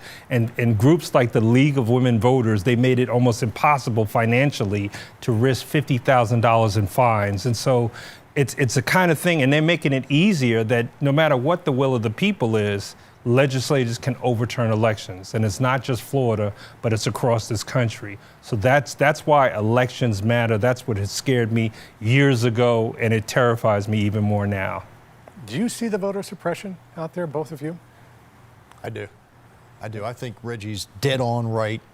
When they dismantled that largely African-American district that Al Lawson held in Tallahassee, it was wrong, it was immoral, it was on purpose, and it was to inure to the benefit of his larger ambitions. I think that if the folks that have been denigrated or denied or disenfranchised or demonized show up, Charlie Crist is going to be very, very competitive. Do you agree with that, Rick? I think you were talking earlier about how this is going to be a nationalized race. I think that's what's going to happen. I think this race is going to be, because I think the Democrats are going to see DeSantis as a threat on a national basis, and I think the Republicans are going to come to his support because of the leadership he's shown nationwide. So I believe you're going to see a lot of resources coming in. There are going to be a lot of issues that are going to be on the table, and I think there are going to be a lot of national issues on the table as well. And I think you're going to see that both in the U.S. Senate race and in the governor's race. So when you start getting into the discussion is, how has the Biden administration done during the last 2 years? Do we agree with? Do we agree with the exit in Afghanistan? Do we agree with what's going on in the southern border of Mexico right now? Do we agree with continuing to pour billions and billions of money in when we have inflation the worst in 50 years in our country? Do we agree with continuing to restrict the ability for America to produce gas while we're encouraging Saudi Arabia to produce more gas while our gas prices are going through the roof? I think there's going to be a lot of those national issues that are going to come back both to the governor's race and to the Senate. It is a divided country, and the key is, how do you take those people who seem cemented in their own positions at this point? How do you peel them off and bring them to your camp, or even get just people out to the polls to vote, which we don't have nearly as many people showing up at the polls in general as we should these days. All right, we'll be back in just a moment. Back to you guys in the studio. Our analysts, of course, tackling that Senate Bill 90 and the restrictions that we saw in voting, of course, providing more identification when it came to getting your vote by mail. So interesting discussion there. Thank you, gentlemen. And of course, we've been following the House races, the primaries for District 14 and District 13 as well, where you have individuals trying to come in District 14, unseat the incumbent Democratic Representative Kathy Castor.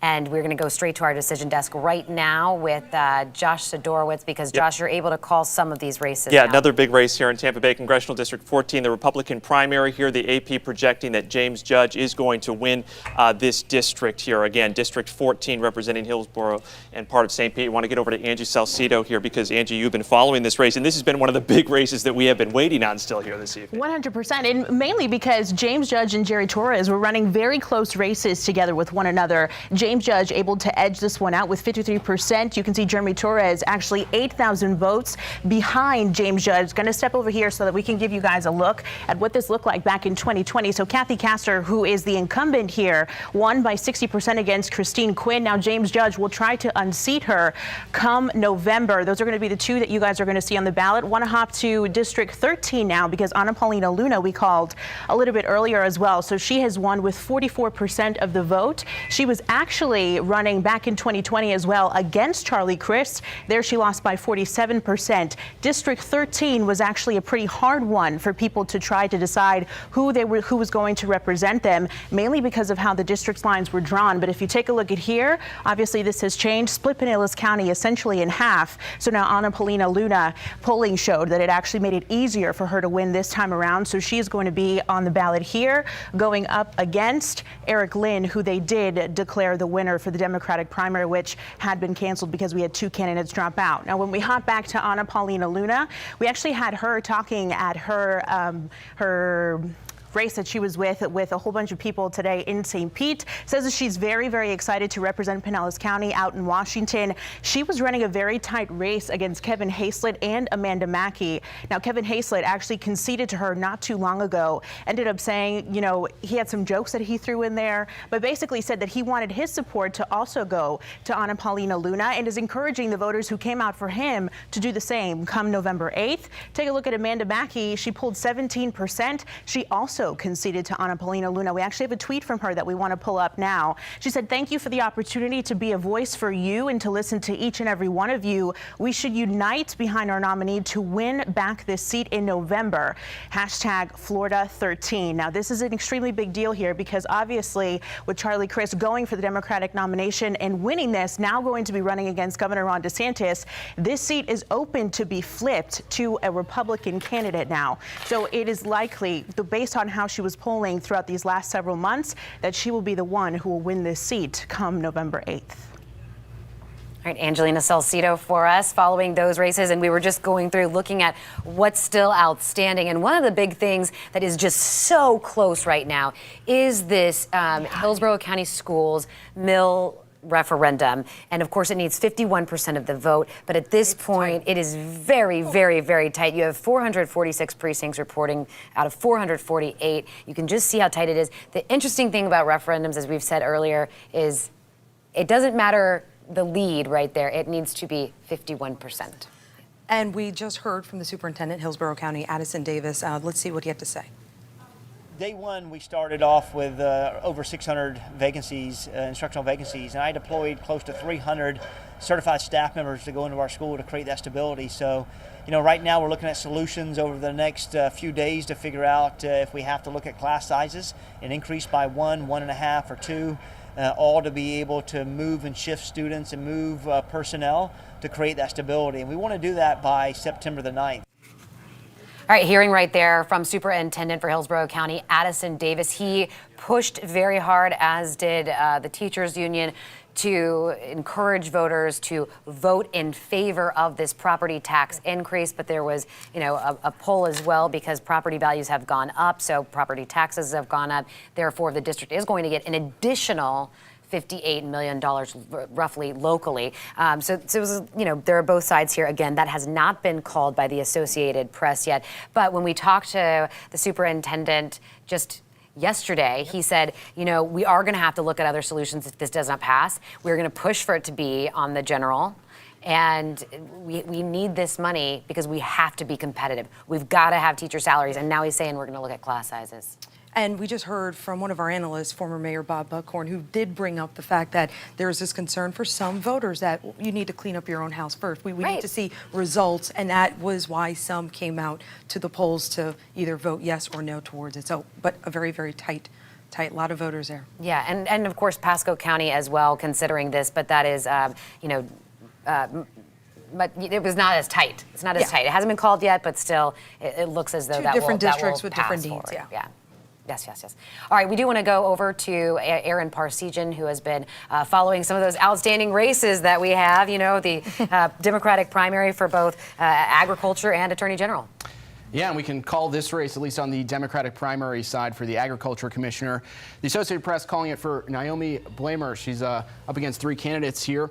She's from the North Miami area, and she's also involved in local government down there. Now, this was a contentious primary race you've been following online on social media, but right now, Associated Press calling it for her with about 50% of the votes, still some trickling in, though, about 87% of precincts reporting. Now, who she will go up against in November, we've called that one earlier tonight. That's going to be Wilton Simpson on the Republican side. The Associated Press calling the race for him earlier tonight. Now, Wilton Simpson's obviously the Florida Senate president. He's been endorsed by a laundry list of people, including Governor DeSantis, former President Donald Trump. So it's going to be an interesting race come November. This is a seat the Democrats want to hold on to. It's only the only statewide office that a Democrat currently holds, with Nikki Fried being the current agriculture commissioner. But we're also following this race. This is the Democratic primary for Attorney General. 3-candidate race, still too early to call, but right now in the lead is Aramis Ayala. She's a former state attorney from the Orlando area, going up against Daniel Ufelder, who many know for going viral for dressing as the Grim Reaper to protest Governor DeSantis' COVID policies during the height of the pandemic, and Jim Lewis, another attorney from the Fort Lauderdale area. Still too early to call, but the winner here will go on to face incumbent Republican Attorney General Ashley Moody. We'll, of course, keep following this for you as these votes come in tonight. Really, the only outstanding race there, Aaron, you know, from the top ticket for the Democratic primary would be, you know, Florida Attorney General. So still waiting for that one. And once we get that in, of course, Aaron will be here as well to bring us that update in our decision desk as well. And we can also let you know for the Democratic primary for U.S. House District 15 in the Democratic primary, Alan Cohn, well known on TV. Yeah, very much. Former investigative reporter. Yeah, and so he'll be going up against, which we called not too long ago as well, Laura Lee on the Republican side. Secretary of State. Under Governor DeSantis. So that'll be an interesting race as well. You know, one of the biggest races, one of the first races that we called, and really no surprise, but also that it's such a big race to be called so early in the evening, was U.S. Representative Val Demings, the projected winner in the Democratic primary for U.S. Senate. Of course, and always targeting Marco Rubio, making sure that her political ads were, of course, laser focused on that. And sweeping this, yeah. Let's take a listen to what she had to say during her acceptance speech. I stand before you tonight as the Democratic nominee for the U.S. Senate.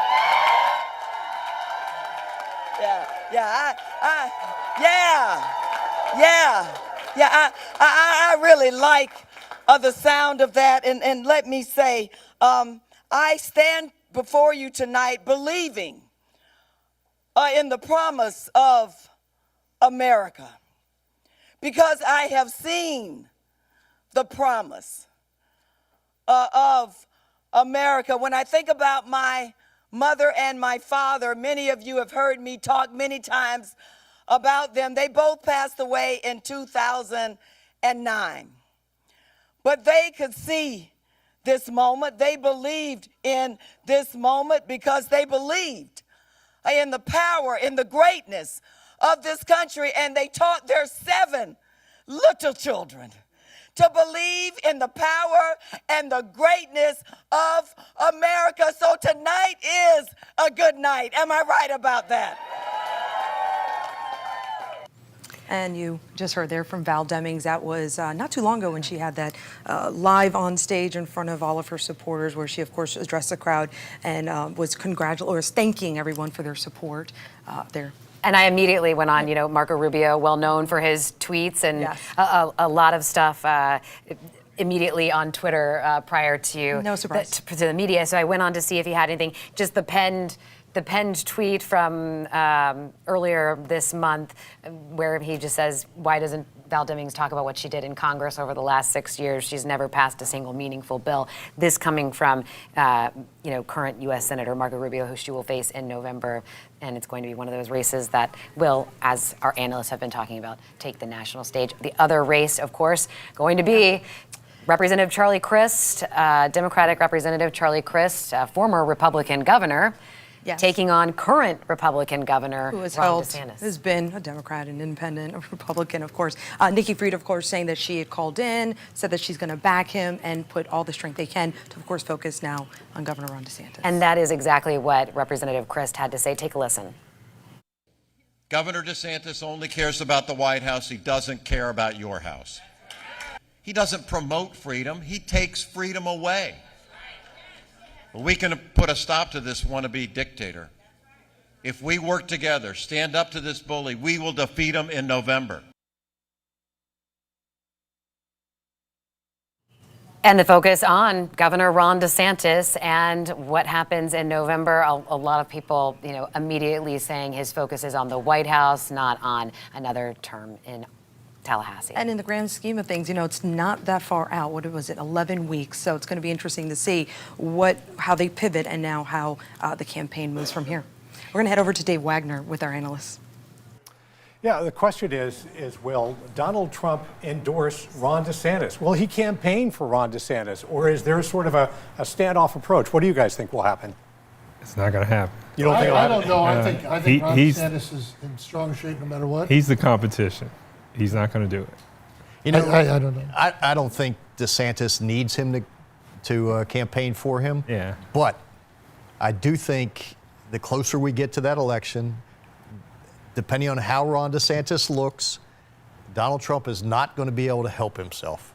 And he will turn on his protege, and he will just eat him for lunch. And I cannot wait for that to happen. I don't see that happen, but I do see the need for DeSantis to remain disciplined and focused on the campaign and focus on the issues that his record and his successful record in the Florida, and also I think I'd talk about the national issues. I think Biden and his agenda is very vulnerable. It would not be out of question or out of character for Donald Trump to disrupt a campaign. He's supported candidates in the past and then pulled the rug out from under them. Watch out for the nickname. There will be a nickname for DeSantis coming from Trump. And that's when you know that the war is on. That'll be the signal, huh? Okay. Let's talk about District 13. Can I just say, I feel I've been bullied by these people. Oh, really? I just have to say it out, in front of TV and everything. We told you, you're not welcome. Just for the record, I don't think they called you a bully. I think they called Ron DeSantis a bully. I'm kidding. Yeah. I want to talk about District 13. Charlie, Crist, current seat here. And the Republican candidate here who won tonight, Anna Paulina Luna, has the endorsement of Donald Trump. Yeah. How much Rick does that, Baker. And Rick Baker as well. Rick Baker. Yeah. How does that help her? I think the Rick Baker helped a lot more You than think the other so? did, but no, I think she's a very strong candidate. And she's very articulate, very knowledgeable on the issues. She's in a district that I think went Republican by 6 or 7 points in the last election. So I think she's in good shape. If Donald Trump, and she'll be a great congresswoman. If Donald Trump faces more legal scrutiny, and I understand you say that people view this as being, unjustified, going into Mar-a-Lago and looking for these documents. But if more comes out and it appears that the Justice Department is onto something, how much does this hurt Trump-endorsed candidates in this election? The folks that follow Donald Trump are not going to be affected by any of this. In a swing district or a purple district or a competitive district, I think it could move the needle a couple points. Or a U.S. Senate race? Potentially, yeah, potentially. We're a purple state. The margins are always going to be that close anyway. And so anything can swing it, like you talked about, Rick. It could be something on the national level. It could be something hyper-local. And it could be something President Biden does, or there's something in the that comes out of. Yeah, I was going to say you could speculate just about anything, sure, and then say how is it going to help. But I don't think that's going to happen. I think again I go back to DeSantis needs to be disciplined on how he runs his race, on his record, but I think also nationalize it with what's happened in America under Joe Biden the last 2 years. Reggie, I know part of your past involves trying to mobilize people to the polls, get people to the polls. What would you do, or what would you say, or what would you recommend to get candidates, or not candidates, but voters out there to the polls who historically have not shown up at the polls in high numbers? Right. I think during the Gillum campaign, you had, charismatic candidates and a lot of polarizing issues to get people out. They've made it difficult to do voter registration and those kinds of things. But now in a general election, you don't need to register and to vote anymore. They're gonna do whatever it takes to get a lot of groups out to excite people to get to the polls. And we saw that it was in Florida's closest election in history, except for what, in the 1800s election. But I think you're seeing these kinds of, not only just the candidates, you just have these national issues in Florida. And Florida is a hotbed for political issues. It's going to drive people out. I think you're absolutely right. I think Florida is really the focus of the country right now.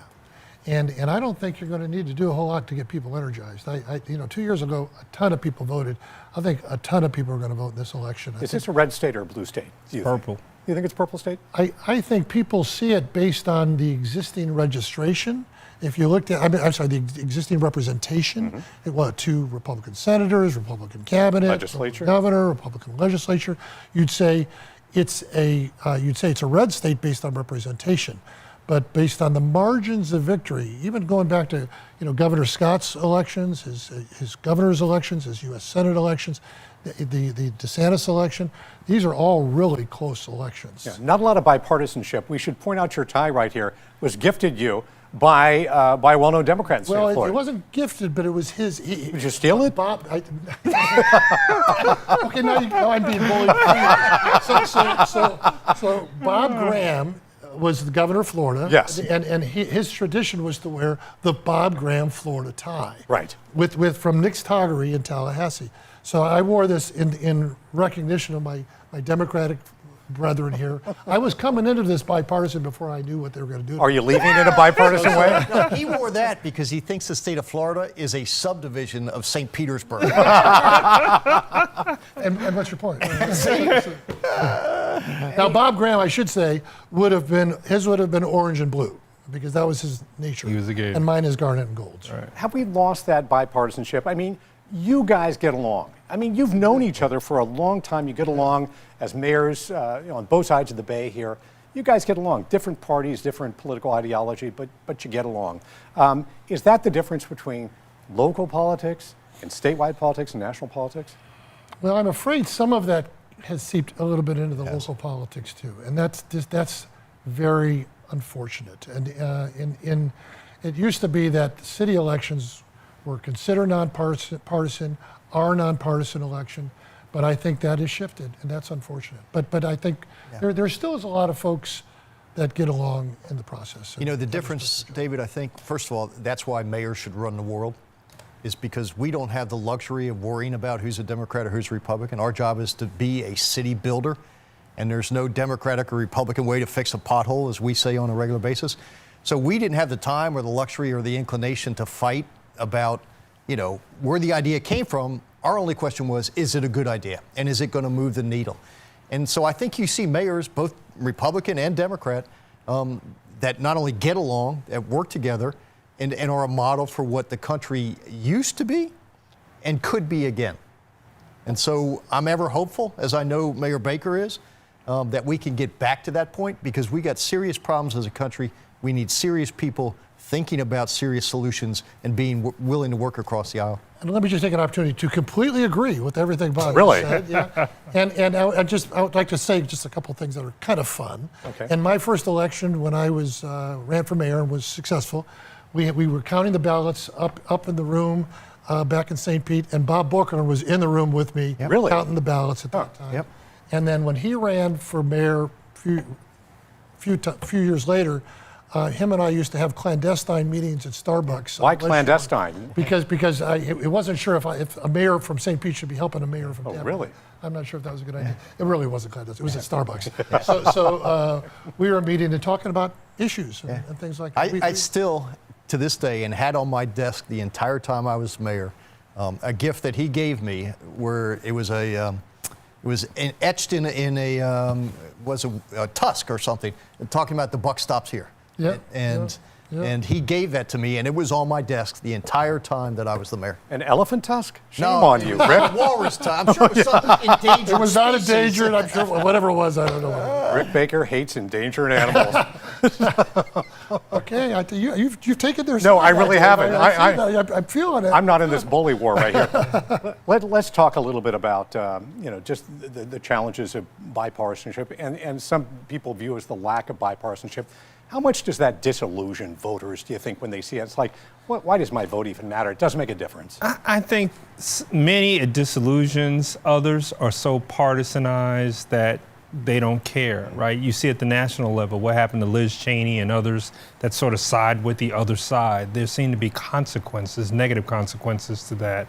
And so voters are very polarized on the issues. We wish we could get back to the days of Tip O'Neill and Ron Reagan and everybody kind of getting along and working together. And what they describe as mayors, supervisors of elections, school board members, I think you see more of it on that end. But because you got razor-thin margins at the Senate, sometimes they're forced to get along. You have this group of whatever that comes to a bipartisan agreement that's absolutely, positively necessary. But there's just so many incentives to be partisan. It's hard to do it even when it's the right time to do it. I mean, it is really, in all seriousness, and I know we joke around a little bit tonight, but it is really nice to see just sort of a civil discussion, because this is the kind of thing that takes place sometimes behind the scenes of politics, but the public display of politics is kind of shameful at times. And it really, I don't think it really represents sometimes how candidates truly believe about things, but they have to present a very different public position sometimes. But it's cool to see you guys getting along. And it can get tough on a legislative body sometimes when there becomes an edict from the top that this is the way you're going. And you want to be on the committees, you want to be doing this, you want to be doing that. This is the way you're going to vote. And that's unfortunate. Or even certain dictation from the party as well. And David, part of this is a problem when one party controls the system for too long. I mean, when the Democrats did it, we were just as guilty when we controlled the entire legislative body, and we controlled the governor's office. Republicans have been in control in Tallahassee for 30 years. That cannot be good for the democracy, because all the crazy stuff has already been done. Now you're doing the really crazy things because you can. And, the Democrats aren't in a position to stop it, just as 30 years ago we were in that position. So having that balance in government is healthy. It's good. Competition is a good thing. It stops bad things from happening. We need to get back to that point where, at best, we're a divided government and keeping each other in check. All right, Reggie. So I'm okay with the legislature the way it is now. All right. Just for the record. I bet you are. What I don't agree with. Republican-controlled I just thought I have to say that. He wants 31 more years. I'm sure you are. All right. Back to you, Courtney, Josh, Carolina. All right, thank you, Dave. All right, we got to talk about the Hillsborough school tax millage referendum here. This is the one that we've been waiting on. Boy, talk about too close to call right now. We want to put this up and want to explain what we're seeing here. So we have got all precincts reporting. You see 50-50 there. However, that does not mean that we've got all votes in yet. Well, also, you have to understand that it needs 51% in order for it to go forward. So, you know, this brought people out to the polls. That's clear. We can see that in the votes. But as Josh said, doesn't mean that this is final, because we did talk with the Hillsborough County Supervisor of Elections. They said that there are provisional ballots that have not been counted. They also said that there are mail-in ballots that have yet to be scanned in. About an hour ago, they tweeted out that there were 2,687 mail-in ballots that they had not yet scanned. That could change this referendum. It's very, very close. Now, the provisional ballots that they have not counted, listen, if you voted provisional, you have 2 days to cure the ballot. That's what that's called. Okay, so in order to do that, you fill out a cure affidavit, and then you provide a copy of the appropriate identification. You can drop it off in person at the Hillsborough County Supervisor of Elections office. You can fax it, or you can even email it. You can mail it. There's just not enough time because you got to do it within 2 days. But it's important to cure the ballot. And if you voted maybe you had voted provisional because you went to the wrong precinct, you forgot your ID, whatever it might be, that provisional ballot, it's going to get counted and it's going to matter. You talk about every vote counting, right? This is a situation where it is coming down to the wire. And what were they asking for in this? You know, they're asking for, hey, I mean, more money. They're looking for raise property taxes, which, again, when you look at the economy where people are at, that's a tough sell for some people. Even when you're pushing for students and for kids, of course, many times when they're looking to raise a millage and trying to get money, for a lot of voters, it's yes, of course we want our schools to do well, but there are other things that Hillsborough County voters consider. Well, Superintendent Addison Davis just addressed this issue not too long ago. We spoke to him. Let's listen in. We are facing a national crisis related to being able to fill positions every single day. But openly, from our school district perspective, we will continue to be relentless in our efforts to be able to be champions for children. What this does for us is it sets us back openly, but it gets to a point where we got to make some continued hard decisions. What can we do to make certain that we address the near 600 instructional vacancies that we currently have, and how do we work collectively in every one of our schools in an effort to make certain that children have continued stability every single day? Okay, so just to reiterate here again, if we can put the results back up on the screen here. Yes, we've got all precincts reporting. I know there's a lot of people waiting on these results here, but that does not mean that all of the votes are in, as we were just talking about, and what is left here could swing this one way or the other. That's because we're talking about mail-in ballots that have not yet been scanned. Again, Hillsborough County Supervisor of Election saying an hour ago, and they do scan them really quickly, but roughly 2,700 ballots not yet scanned in. And then there's the provisional ballots. And so that's going to be, where you need to go in and cure, and then the canvassing board's going to have to look at that. So, of course, any and all of these votes can, of course, swing how this goes, because it needs 51% to pass. Boy. Do we have Pasco counties by chance that we could pull up just to show you? Because Pasco County was also asking voters to do the same. And that was not close. No. That was a much wider margin. You got 100% reporting, 59%, and you need 51%. I mean, I don't think we've called this yet. But interesting, like you said, the Hillsborough counties really very different. And the Hillsborough issue was one that really probably drove turnout in a lot of ways. Well, and it's interesting because in 2018, right, is when we had the transportation. The tax, and of course. Well, that became I think it was pretty overwhelming then. It was. And so, but it is a different situation. You fast forward 4 years, and it's a different situation now for Hillsborough County voters. you know, even I think probably prior to COVID, people would have thrown their support behind this school district. And right now, there are individuals that are obviously saying, hey, we do want to do this. But we also saw a lot of parents get up during the board meeting saying, hey, you know, we have questions about where you've already put some of the increased spending that we've given you. You know, the district was in financial receivership, right? So It was facing financial. So, you know, parents going, wait a minute, we're going to give you more money perhaps, and that was what we heard from a lot of people. Well, and they're who were already critics of getting an additional, because we talked with the property appraiser yesterday, and the district is already going to get an additional $58 million that will be local, and then I think another like $38 million goes to the state for schools. But that is going to be an additional to what they already get, and so people are saying, hey, you know, what gives? But at the same time, you got to be competitive. You got to get teachers. And that's what the superintendent's been saying. Yeah, we can't afford not to, right? When teachers could go and it's so tight. Going to other and districts. voters agree it's so tight. Oh, it's fascinating. It really is. All right, let's go over to Aaron Parsegian. He's been, of course, following the ag race and the Attorney General Democratic primary. Aaron, how are those standing? Because what do we have? Outstanding was the Attorney General Democratic primary. Yeah, this is kind of the last statewide race we were waiting for a decision on, and so far the Associated Press now calling the Democratic primary for Attorney General for Aramis Aiello, a former state attorney from the Orlando area. You can see her edging out the two other candidates with about 45% of the vote, with 93% of precincts reporting. Now, she's not leading in every county, but the big ones she is. Duval, where Jacksonville is, Orange County, down Miami-Dade County, Hillsborough County here. Interesting enough, Pinellas County, Ufelder, the other candidate here, most famous for protesting Governor DeSantis' COVID policies, and also has a big social media following, was able to raise some money, actually leading Pinellas, but only leading in one other county in the Panhandle, where he's actually from, an attorney. You can see there. The other statewide race we were following, of course, that's already been called as well as by the Associated Press. On the Democratic side of things, Naomi Blamer, she's from the North Miami area. She's edging out two other candidates here, but she has a tall task going up against the projected winner on the Republican side of things. That's Wilton Simpson, the Florida Senate president, who, of course, had the endorsement of so many people, including Governor DeSantis, a bunch of sheriffs statewide, and also former President Donald Trump. Now, this is an interesting race because it's the only statewide seat that Dems currently hold. That's because Nikki Fried is the incumbent agriculture commissioner. She, of course, is not running for re-election. She lost the primary for governor tonight. So this is going to be an interesting watching moving forward. Of course, Wilton Simpson, though, has a big backing behind him, can raise some money, and, of course, a well-known name on this ballot. So our update for you, we're going to send it back to you guys on the desk.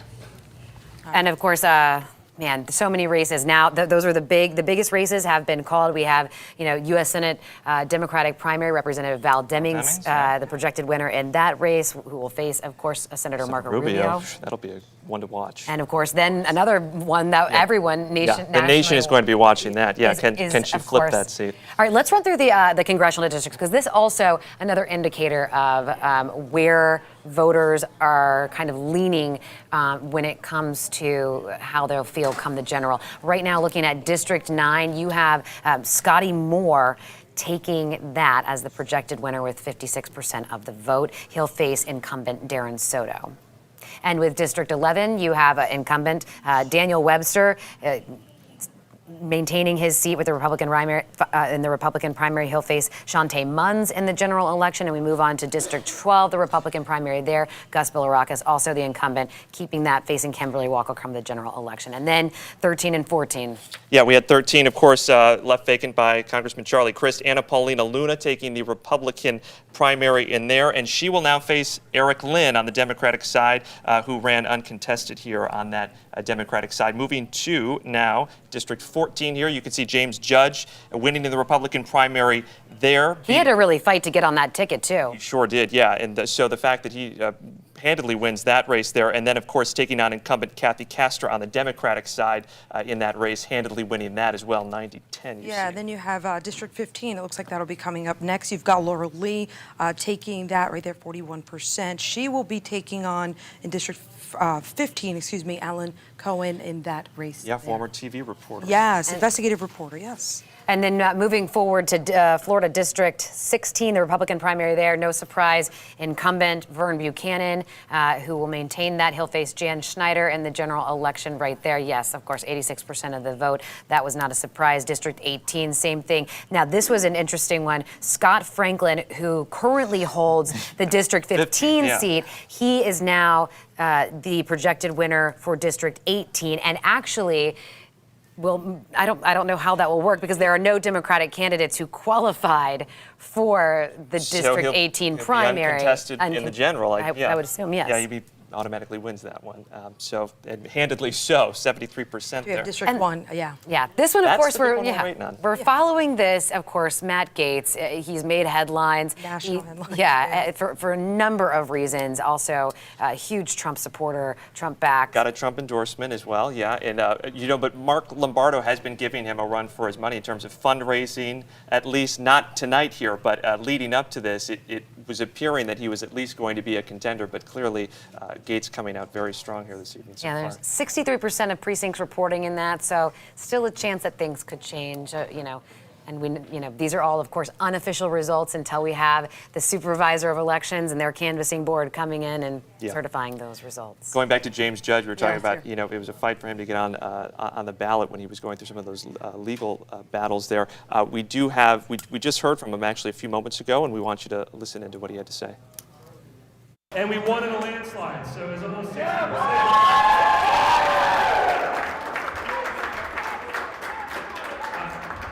There's so many people I need to thank. My wife for putting up with me through this process.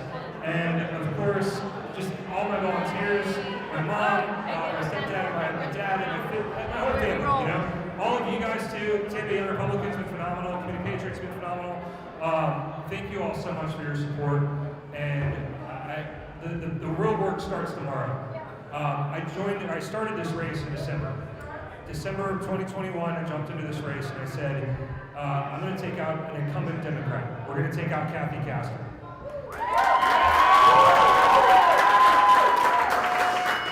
And I'm still on that mission. So what's interesting, so you just heard him say we're going to take out incumbent Democratic Representative Kathy Castor. James Judge, a military veteran. Kathy Castor, Representative Castor, also known for her efforts to bring funding to MacDill and support the military as well. Yes, yeah, and that district has been interesting too. It was one of the ones that was redrawn here in Tampa Bay. Now including part of St. Petersburg too, so she's got both sides of the bay that they'll be vying for in that district now as it's been redrawn and redistricted. Just seeing how it's redrawn is just fascinating, and just the scramble to make decisions on how we're going to tackle this. Well, and we saw people drop. I mean, when the districts were redrawn, we had candidates who did drop out because they said, "Listen, we cannot." We cannot represent where we do not live. Even though they're allowed to by law, they didn't feel that would be right. Now, I do want to say we've been obviously focusing on the Hillsborough County property tax referendum, the Pasco County school tax referendum right there. Yes, that we are calling that. Yes, that passes. So they will increase by roughly $1 million. Yes. And of course, that funding will stay local for Pasco County schools. It's been an interesting night here so far, I'll tell you. And we've been hearing analysis, of course, from all of our experts, too. I think we're going to hear some more. Why not? Dave? Sure, why not? We've seen how Nikki Fried lost tonight, Agriculture Commissioner, so that means somebody will move on in her position here. We want to talk a little bit about the cabinet if we can. Wilton Simpson, you think he's a strong candidate? Simpson, great guy, I think, been a great Senate president. He's up from Pasco County. He's in the egg farmer business, but I think he's a great public servant, and I think he's going to do great in ag, and I think he's probably going to do other things down the road. Bob, you know him as well? I do. I know him very well. Worked with him quite frequently as mayor. He was always very, very easy to work with. He's a good public servant. He's going to win that race. I think Wilton's got a bright future ahead of him down the road, and he's just a very thoughtful, legitimate ag guy who wants to do the right thing by his ag community, and I'm looking forward to good things out of him. How important is it to have a farmer in that position? I think Nikki did fine in the position, but certainly having that life experience and having to make those payrolls and deal with the weather and fertilizer and all that stuff, to the people who are in the ag world, it means something to have a farmer in that job. Reggie? I just thought Nikki Fried was exceptional to win it in the first place. So I just don't foresee. I don't even know who the Democratic candidates are, so no disparage on them. But I just think that the Senate president is going to win that race. Yeah, I mean, it is amazing to think how Nikki Fried was able to win statewide position in a state where, I mean, it's overwhelmingly run by Republicans. I think, you know, in answer to your other question, I really don't have any evaluation of how Nikki did as Ag Commissioner. I'm sure she did fine. I think it is good to have a farmer. Agriculture is a really important industry in the state of Florida. You know, we're kind of coastal here, and I kind of grew up in big cities and stuff. But in the last 5 years, I've been very involved in Polk County and in Central Florida and the agriculture industry, and it's a very significant asset for our community, for our economy. It's big, and I think having somebody that is a farmer is good for the industry and good for the state. Somebody who walks the walk. Yeah. Who walks the walk, who's been there, who understands the issues and understands the importance of it to the state of Florida. Dave, one of the things that I think you'll see with Wilton Simpson is very aggressive policies on water policy. And that's the one thing that as mayor and in the ag community, we have common interests and common goals. Because without water, this state dies. And so we've got to find a way to preserve and to reuse the resources that we have. And I think as a farmer, he really appreciates the value of that good water policy. And it will inure to the benefit of all of us, whether we're urban or rural. And so I'm really excited to see what he's going to do there. You know, the citrus greening has been a big thing. And what's happened to our orange industry in the state of Florida has been decimated through the citrus greening. And there's been billions spent trying to fix it unsuccessfully. I think everybody's done everything they know how to do, but it's just an example of how important agriculture is to the state. And what Bob said is so true. Bob and I both worked a lot on water issues around the state of Florida. The Kissimmee waterway going all the way through Lake Okeechobee and the Everglades and the Florida Bay and the health of that ecosystem, critical. Nobody needs to explain that to Wilton Simpson. He'll know day one. I think we've had a breakthrough in your relationship between the two of you tonight. You may disagree on a lot of things, but you agree on water and Wilton Simpson, right? Quality H2O. Yeah, that's right. To cite a line from the water boy. There you go. Let me ask you, Reggie, just about term limits. I mean, how many times do we hear from people, it's like, why is that person still in office, you know, running, decade after decade? Do you think term limits would be important to Well, we got them in Florida. You know, I don't think we're going to get them at the federal level. To some, it's an advantage that you have institutional memory and you can keep doing things. But there are other disadvantages in that sometimes you get too comfortable and sometimes it's time to shake it up. And sometimes people stay in office just to remain elected. So at the state level, we do have term limits. At the federal level, I don't foresee it happening. You know, Bob and I both left office because of term limits. And I can see the wisdom. You know, the two sides are, one side is, once you become an incumbent, you have an advantage over continuing to become an incumbent. So sometimes it's hard to get incumbents out, and they can be there a long time. And on the legislative basis, what you hear is, well, since we've gone to term limits and we only have people that are there for 8 years, we don't have the institutional knowledge within the electeds to be able to lead, and sometimes the bureaucracy can take over because of that. So those are the two balance issues. I personally think term limits are fine. But I think 12 years may be even better than 8 years. I think as mayor, if I had one more 4-year term, I think I could have been helpful, but still move on. But I think that, but I don't think it's bad in general. I assume you'd like term limits for Nancy Pelosi and you'd like them for Mitch McConnell. You know, once again, we agree. I think 12 years would have been fine. I think particularly as a chief executive officer, which is a very different role than a legislator, the ability to move an agenda and drive a narrative and to get things done can't oftentimes be done in 8 years. Some of these projects that we did take a long, long time, and you'd love to be able to see them through to the climax. We would have been burned out after 12 years and ready for something different anyway. So, you know, had I had the chance to stay, I would have done one more term and then I would have been out. And I think Rick probably would have felt the same way. But there are pros and cons, and I get why people like it, but having lived it, 4 years could have made a difference in both of our cities. Before they went to term limits in Florida, which is, I can't remember exactly when it was, but it was 90s, I think, we had these institutions within the Florida legislature at the time that had been there forever, and they really dominated the Florida legislature. And so I think term limits are good, but again, like Bob and I have said, 12 years probably would be good. Well, we're talking about earlier about bipartisanship. Maybe we, in the spirit of bipartisanship, can you name just one Republican candidate, Reggie, and I'll go down the line here, one Republican candidate who you say they did great by the state of Florida? Jeb Bush got us to law school. Charlie Crist I thought was a great Republican candidate. There are probably some others if you give me time, but sure. Yeah, there have been some great Republican candidates. Rick, at times. not Republicans, but Democrats. I think Bob Graham was a great governor. I think Askew was a great governor.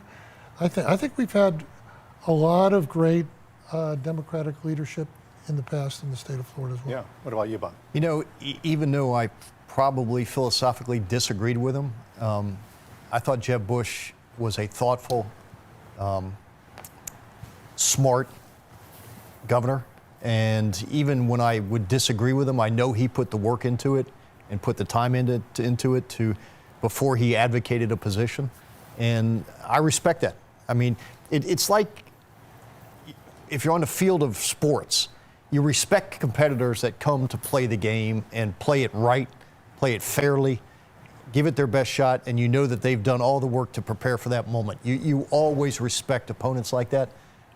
Jeb Bush was one of those guys, and I know Rick is very close to him, was one of those guys that I just respected, even though I may have disagreed with him on 90% of his stuff. Could Jeb Bush and Bob Graham win in 2022?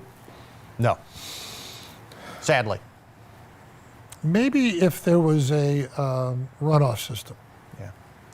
What's happened in Florida is with the winner-take-all primaries, that you can get actually a very small percentage of. I think that's how Gillen got in 4 years ago. You can have a very small percentage of your party, and yet get the nomination for your party, and then go on. So yeah, we certainly saw that with Donald Trump in the presidential election.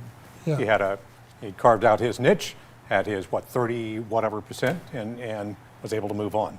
Well, which is true with all presidential races. Yes, it is. Yes, it is. But there were a lot of candidates involved in that one. Yeah. And but in Florida, it used to be the runoff system. Yeah. And some of our greatest governors have been produced as a result of the runoff system. Yeah.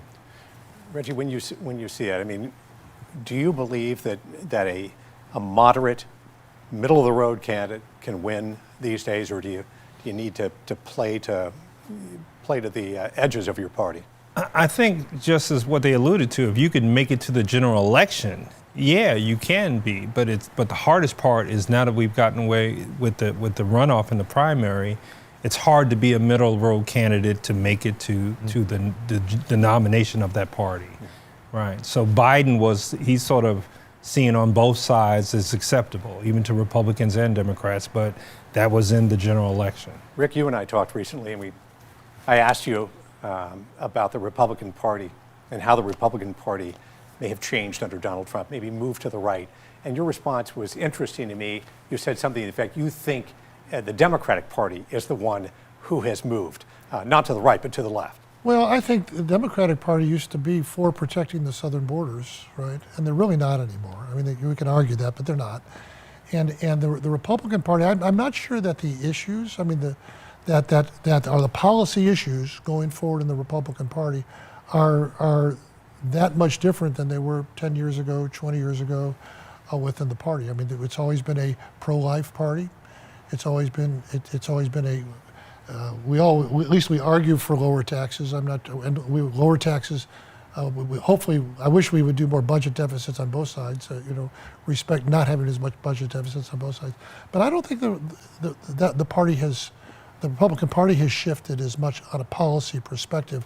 But I do think that there are positions that the Democratic Party takes for instance, in New York, they passed legislation that you can have an abortion all the way through birth. That's not the Democratic Party of 20 years ago. It's just not. So I think there have been some shifts on the Democratic Party.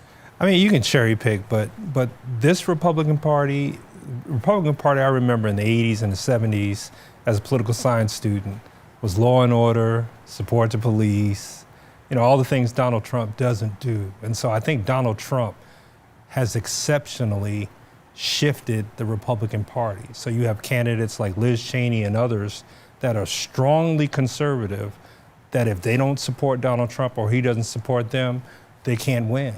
And so I don't even recognize this Republican Party. See, I just couldn't disagree more with that. I love you now, by the way, but I couldn't disagree more. I think the Republican Party is very much for law and order, very much for police. It's, again, another example of the Democratic shifting.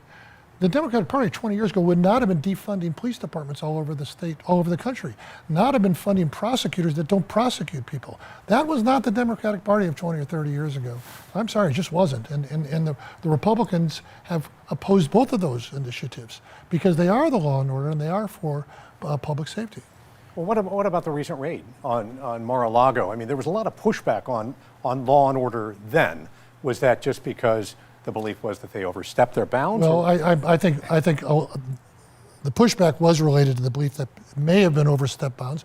We'll find out. We'll find out what the evidence shows. Real quickly. January 6th in Mar-a-Lago proved they're law and order only when it's not their guy. When it's not their person, then they're on law and order. But when it's their person, they ignore the law. And my good friend, to equate the Capitol, which everybody's, I came out against immediately and condemned, with the whole Republican Party, is like equating the Democratic Party with burning down courthouses in Portland and burning down police stations in Minneapolis and taking over parts of Seattle and saying, well, that's the whole Democratic Party. I just think that's not right or fair. All right, need to wrap here for a second here. We'll come back in a moment, but back to you in the studio. A lot of the attention right now, of course, is on that Hillsborough County referendum. All eyes on it right now. It's really the only outstanding issue that we have. Eric Glasser has been on this. He spoke with the superintendent earlier this evening. Eric Glasser live for us outside of Hillsborough County, Hillsborough School District headquarters. Eric, how are they feeling right now? Because this is really, really close. We're talking about 0.44% separating. Yeah, Courtney, but still they're not feeling very confident. They don't feel necessarily that the votes are going to be there at this point. We're really looking at mail-in ballots at this point in order to try to make up the difference. It looks as though, at least at this point, that this is not going to pass in Hillsborough County. I will tell you, very similar referenda on the ballot in Pasco County. That did pass tonight. People putting trust in them with a $1 million increase in their real estate. In the property taxes in order to try to be more competitive with those teacher salaries. But in Hillsborough, that does not appear to be the case. And so, yes, we spoke with Addison Davis this evening, and he basically said, look, if that's going to be the case for us, we're disappointed. We're going to do everything that we can to try and continue to provide quality education for the kids. They've had terrible cutbacks that they've dealt with over the past couple of years as they've tried to right the ship when it comes to their budget. And he said we've moved the schools up to actually performing better despite all of those cuts, but they have a huge number of openings still as far as trying to get teachers in front of students. Here's what he told me they may have to do if this thing still does not pass. Day one, we started off with over 600 vacancies, instructional vacancies, and I deployed close to 300 certified staff members to go into our school to create that stability. So, right now we're looking at solutions over the next few days to figure out if we have to look at class sizes and increase by 1, 1.5, or 2, all to be able to move and shift students and move personnel to create that stability. And we want to do that by September the 9th. So what the superintendent said they're going to do in the meantime here, again, watching very closely as these last few ballots are counted, is that they might have some attorneys on standby to take a look. They really just want to make sure if it's going to be this razor thin that every vote was counted properly. If it is super close, it would possibly trigger a recount anyway, and so they would have an opportunity to again, take a look at those ballots and see whether or not it made enough of a difference. But at this point, again, they are not feeling confident. They believe that the ballots that remain to be counted are not going to fall in their favor, and that's going to create a situation where other districts in this area are going to be more competitive, at least more so than the Hillsborough County School District. Guys, back to you. All right, Eric Glasser, some really good analysis there. This was obviously something that did bring voters out to the polls. We can see that in the numbers. It definitely brought voters out, and we heard from the supervisor of election there are some mail-in ballots that they still have to scan in. There are provisional ballots that they'll have to look at, and if you did vote provisional, now is the opportunity to make sure that you cure the ballot. You have to get a cure affidavit, provide the appropriate identification. You can do that by mail, or well, don't do it by mail because it's 2 days. It's 2 days, yeah. But email, fax, or you can drop it off in person. Yeah, and those are things. I mean, it could make a difference. It needs 51%, so potentially making a difference here. But we will see. We will see what happens there as well. Each vote, how important it is. So there's always one race that's just, but a referendum. Always is, of all of them, right? Yeah. So what we're going to do is we're going to take a pause right now because we do have our TV viewers that we want to, of course, update. Courtney's been updating them on our on air, on TV, on Channel 10. As you are here with us digitally, I'm going to step over and we will be able to update our TV viewers. Maybe run, take a bathroom break. Water. Get some water, and then, we'll be back here, right? Face down. Dave, nice to see you here. Thank you. Welcome back into the room. Good to be back. It's been pretty entertaining over there, it looks like. They're an interesting bunch of people. Yeah, they're getting along. I feel like they're getting along. I feel Are like they getting along with you? I think we've made strides. I think we have created some bipartisanship. I love it. Yeah. Yeah. They're all very likable people.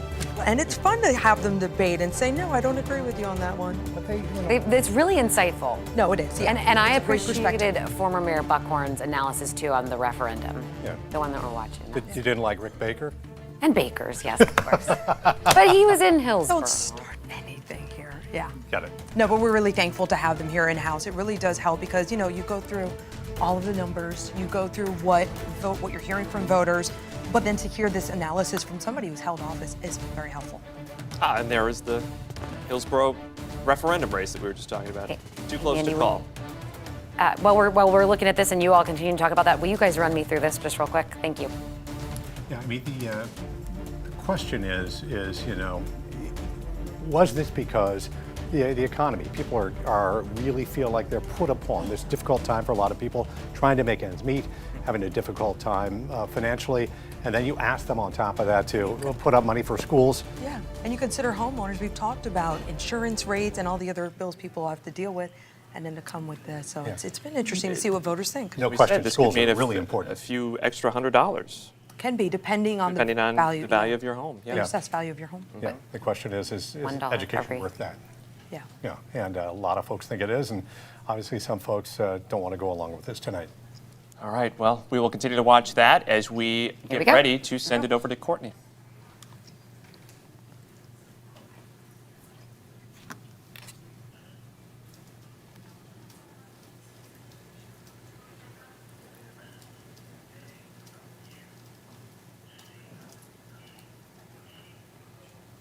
Thanks for joining us for the 10 Tampa Bay 2022 elections update. I'm Courtney Robinson. We want to get you caught up on tonight's primary. We saw many of the candidate races called early. The Hillsborough County Schools millage tax just too close to call. The supervisor of elections tells us while all precincts have reported still some mail-in provisional ballots that they are counting. As you can see right here, it needs 51%, and it's going to be very tight. We'll continue to bring you results on air as well as our digital show streaming live right now.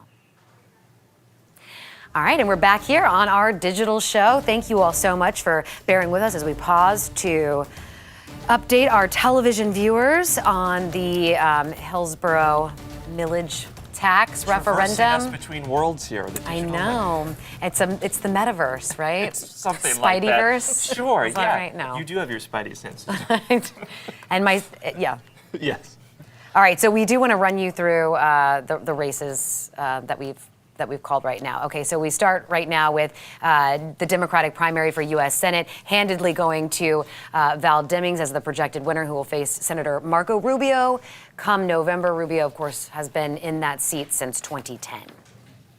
All right, moving to District 9 here. That is Republican Scotty Moore who will take that, and he is running against Darren Soto, the Democrat, the incumbent in District 9 there up north of us in Polk County. Moving now to District 11 here, Daniel Webster, the incumbent there, taking the Republican primary in that race, a close race against Laura Loomer, and then he will face Shante Munns, the Democrat, in the general election. And right here, you're looking at District 12. Gus Bilirakis, the incumbent, of course, handedly winning that race as well. He'll face Kimberly Walker in the general election. And in District 13, Anna Paulina Luna. This is the seat, of course, left vacant by Charlie Crist, who will now go on to face Governor Ron DeSantis. This is in the Republican primary, and she will face Eric Lynn come November. And we're going to take a look at District 15 coming up here. District 14. Oh, we're at 14, sorry. With James Judge. Yeah, James Judge taking that, of course, going up against Kathy Castor in that. She's a Democratic.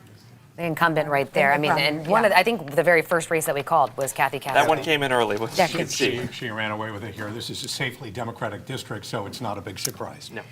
District 15, current Secretary of State Laurel Lee. She will go on to face Democrat Alan Cohn in November. Do we have that right there? Yes, that was one that we've been waiting on as well.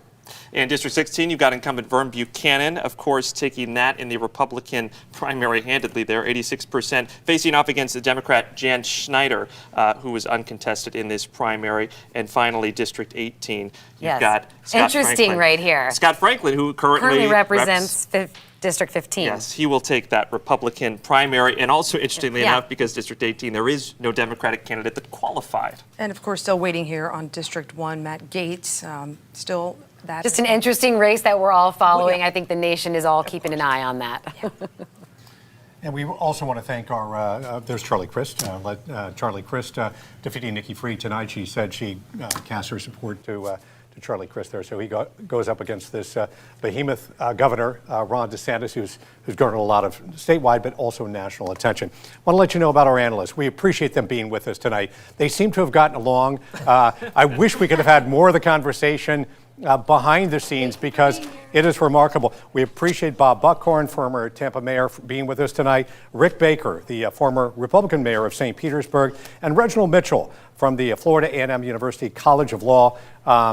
Rick felt like at times he was beaten up on, but I think he's going to walk away feeling okay about this, I think. And we appreciate all of you being with us tonight. You all bring interesting perspectives, and we really do appreciate you being with us. All smiles. Yeah. Yes. We fed them, so they can Yeah. Well, listen, you will continue to be able to see the results throughout the evening with the scroll right here. I mean, everything other races. School board, judge positions, and of course, other things that were on all ballots, Democrat, Republican, non-party affiliated. So you'll be able to see the results right there throughout the evening. And of course, we will keep you updated here on air and on. You can count on our 10 Tampa Bay app, of course, to continue to follow the results as well. And at 11 o'clock, right here on 10 Tampa Bay, we'll have the news, full wrap-up of what's taken place. We'll hear from the candidates, their responses to what's happened tonight. But it's been a big night, an interesting night. Now we move on to November. We are still waiting on that Hillsborough referendum. When we get that information, hopefully by 11 o'clock, we'll have more information. But it could drag out here, and we'll keep you posted on that. Well, I mean, that when we talk about a potential machine recount too. So we will see what happens. Thank you all so much for joining us here for our special 2022 primary election coverage. Have a wonderful evening.